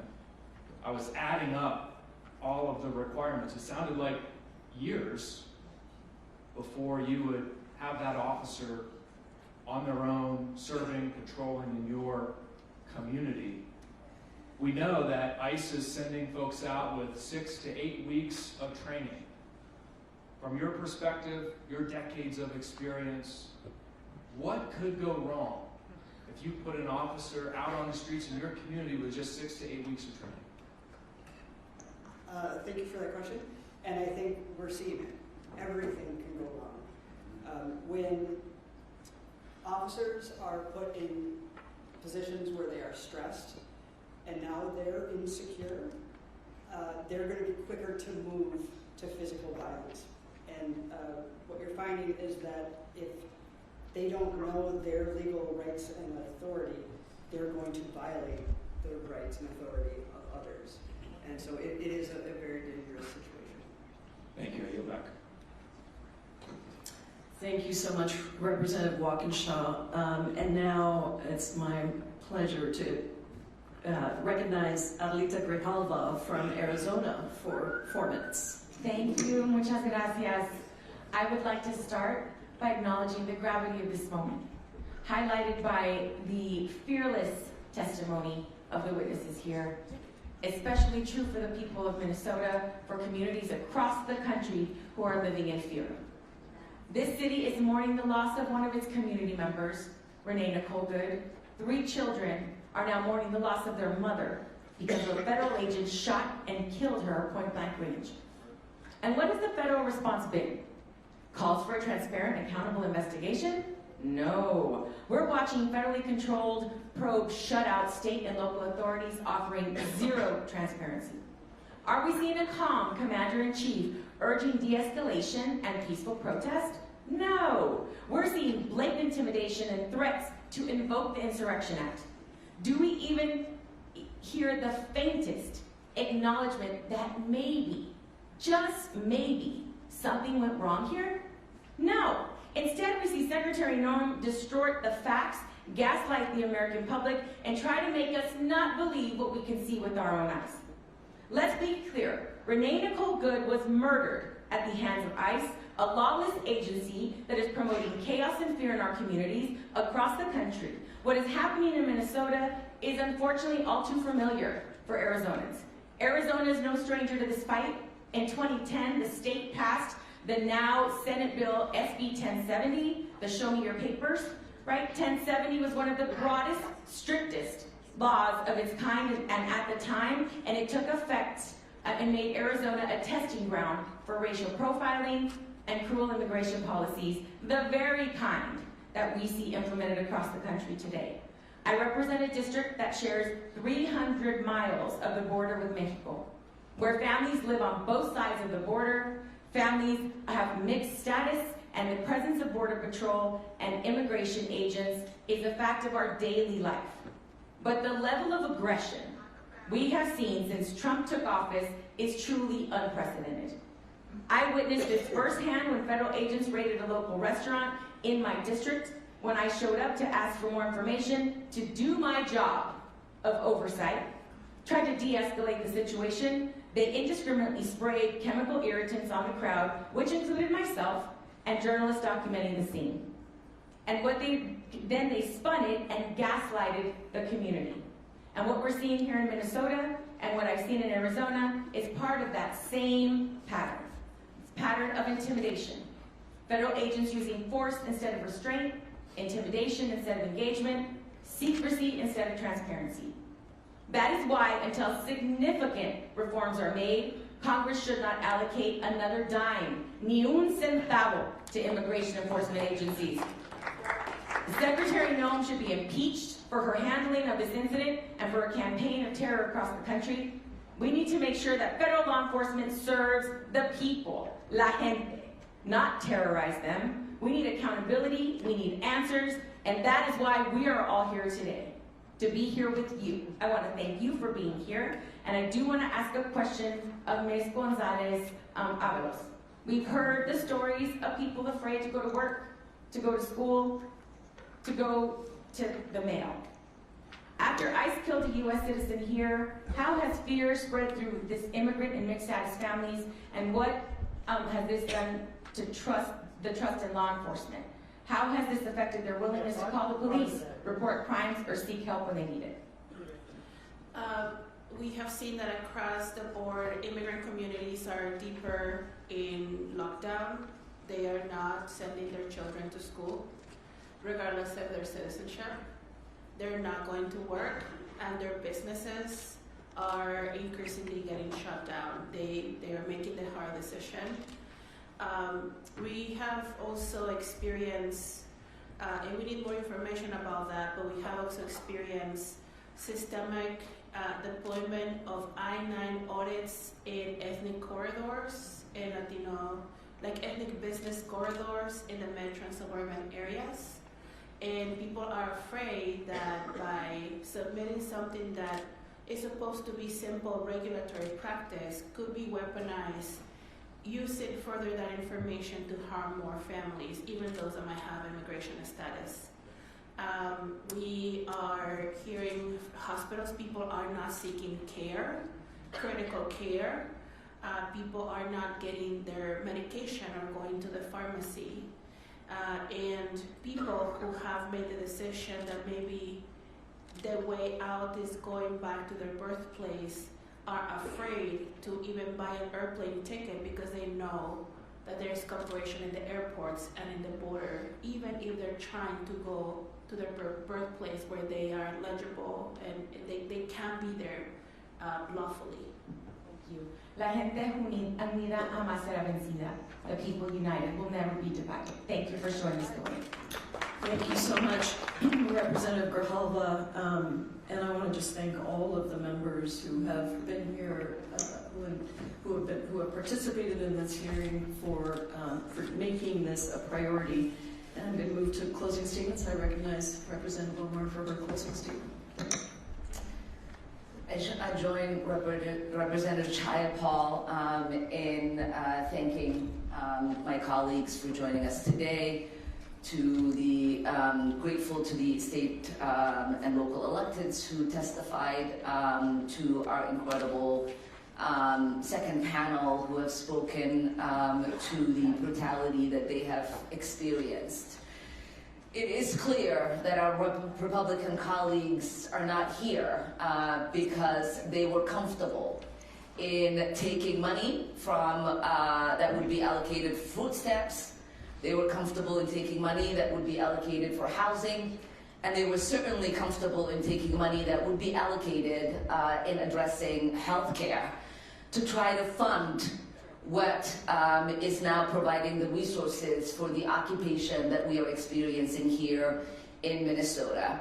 $175 billion that could have been provided for so many of our vulnerable communities now being utilized to create detention cells for Americans by ICE and Border Patrol. By shooting an American citizen, a mother, in the face, not once, but twice, but 3 times. By dragging a pregnant U.S. citizen on the floor for everyone to watch. And as Representative Aaron Cagle just said to me, staging 4 ICE trucks in front of Spring Lake High School as kids are being let out for their lunch break. Our Republican colleagues are not saying anything because they are comfortable for people to be terrorized in St. Cloud, Minnesota, where they represent, in Wilmer, Minnesota, where they represent, in Mankato, Minnesota, where they represent. And we've seen what's been happening in Rochester and in Rosemount. This is not just an occupation that is terrorizing people in Minnesota that live in Minneapolis and St. Paul, which they are comfortable with when the president says he's coming for retribution because they think it's Democrats who voted against the president that he's coming after. But it is all of Minnesota. When my constituents call for help, we don't ask them who they voted for, because that is what it means to be an elected U.S. representative. So it is appalling for our colleagues on the other side of the aisle to be okay for the president to carry out retribution here in Minnesota. It is appalling for our Republican colleagues to be okay for there to be cell detations in ICE for American citizens. It is appalling for them to be okay for there to be checkpoints in American cities where people are asked for their papers. And it is appalling for Americans to have to carry their citizen papers only to be told they are not sure if those papers are correct. I don't want to curse, but those of us who escaped places like that, the one place where we thought we would never experience this is the U.S. goddamn States. And we should all be ashamed that it is the United States that is allowing for this to take place, and it is being forecasted and broadcasted to the rest of the world, where people are calling and saying, are you sure? This is America. I am ashamed. And we must do everything that we can to bring back the America we all escaped into.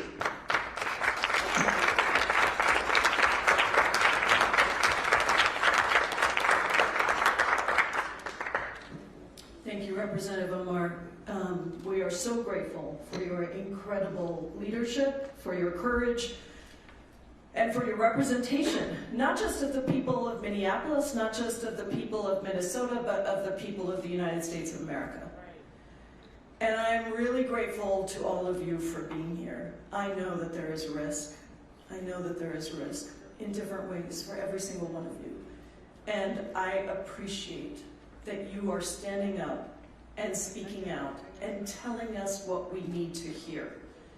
And I appreciate the state and elected officials who testified. I appreciate the law enforcement here in Minnesota that has actually been trained and is working to try and de-escalate. And most of all, I appreciate the people of Minnesota. I've been a community organizer my whole life. That's what I did for 20 years before coming to Congress. The only reason I came to Congress was because I wanted to reform the immigration system. And because I believe that we can organize on the inside, just like we can on the outside. And one of the things we know as community organizers is that courage comes in times of fear.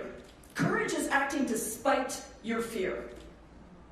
And also that strength comes in times of crisis. And what I have seen, not just here in Minnesota, but in Illinois, in every state that I've been to across the country, is that people are bringing forward that courage.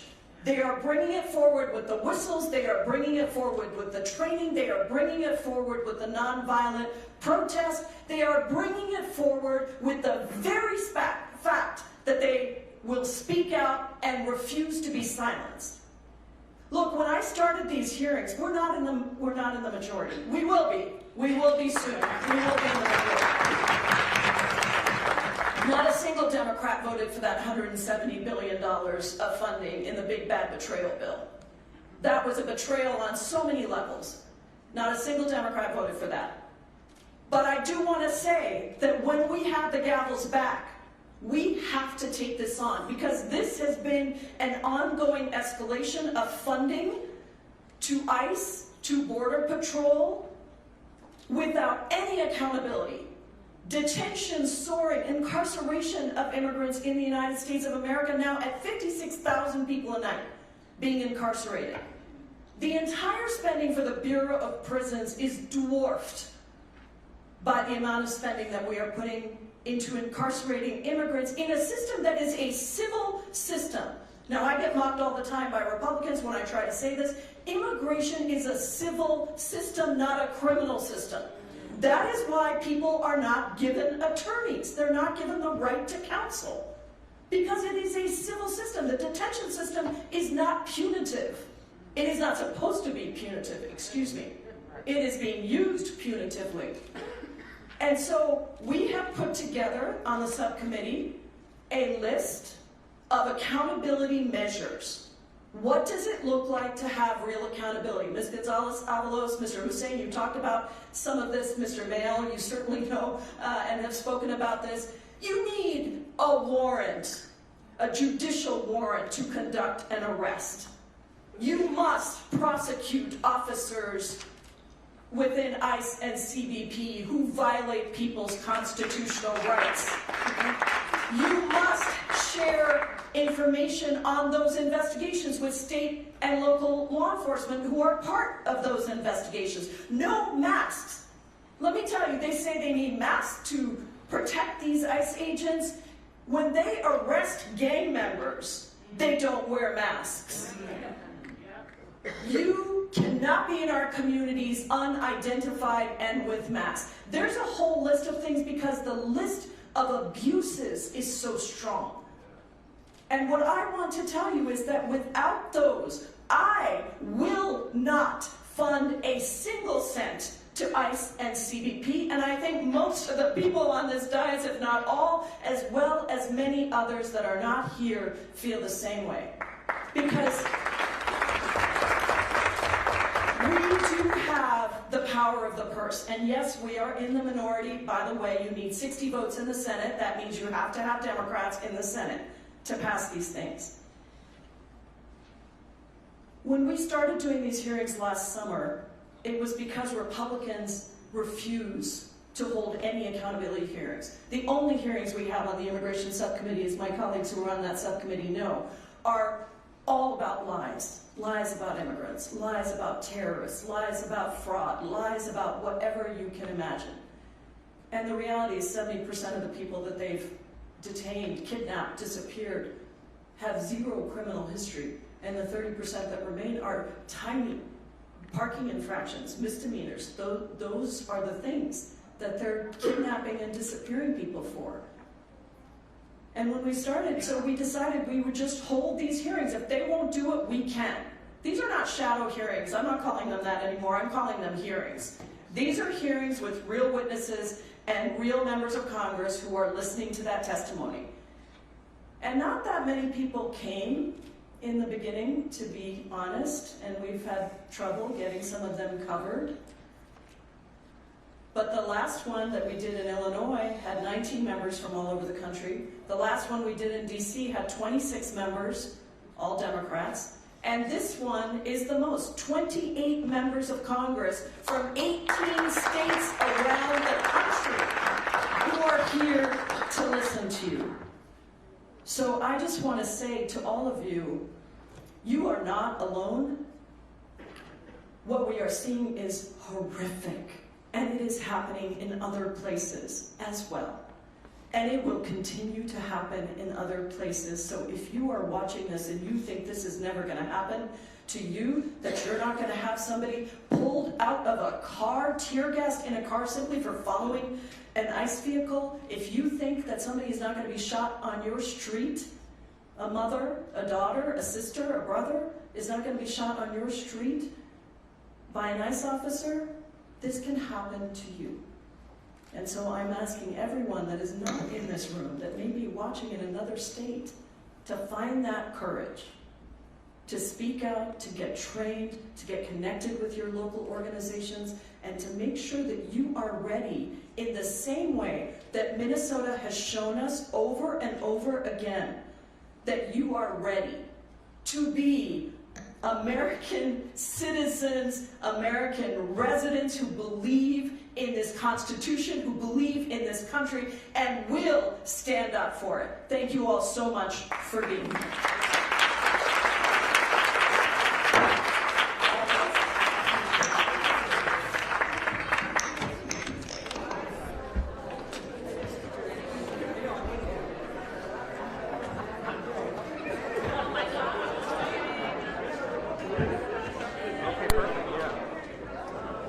How much time do I have? Am I good, right? You both right after.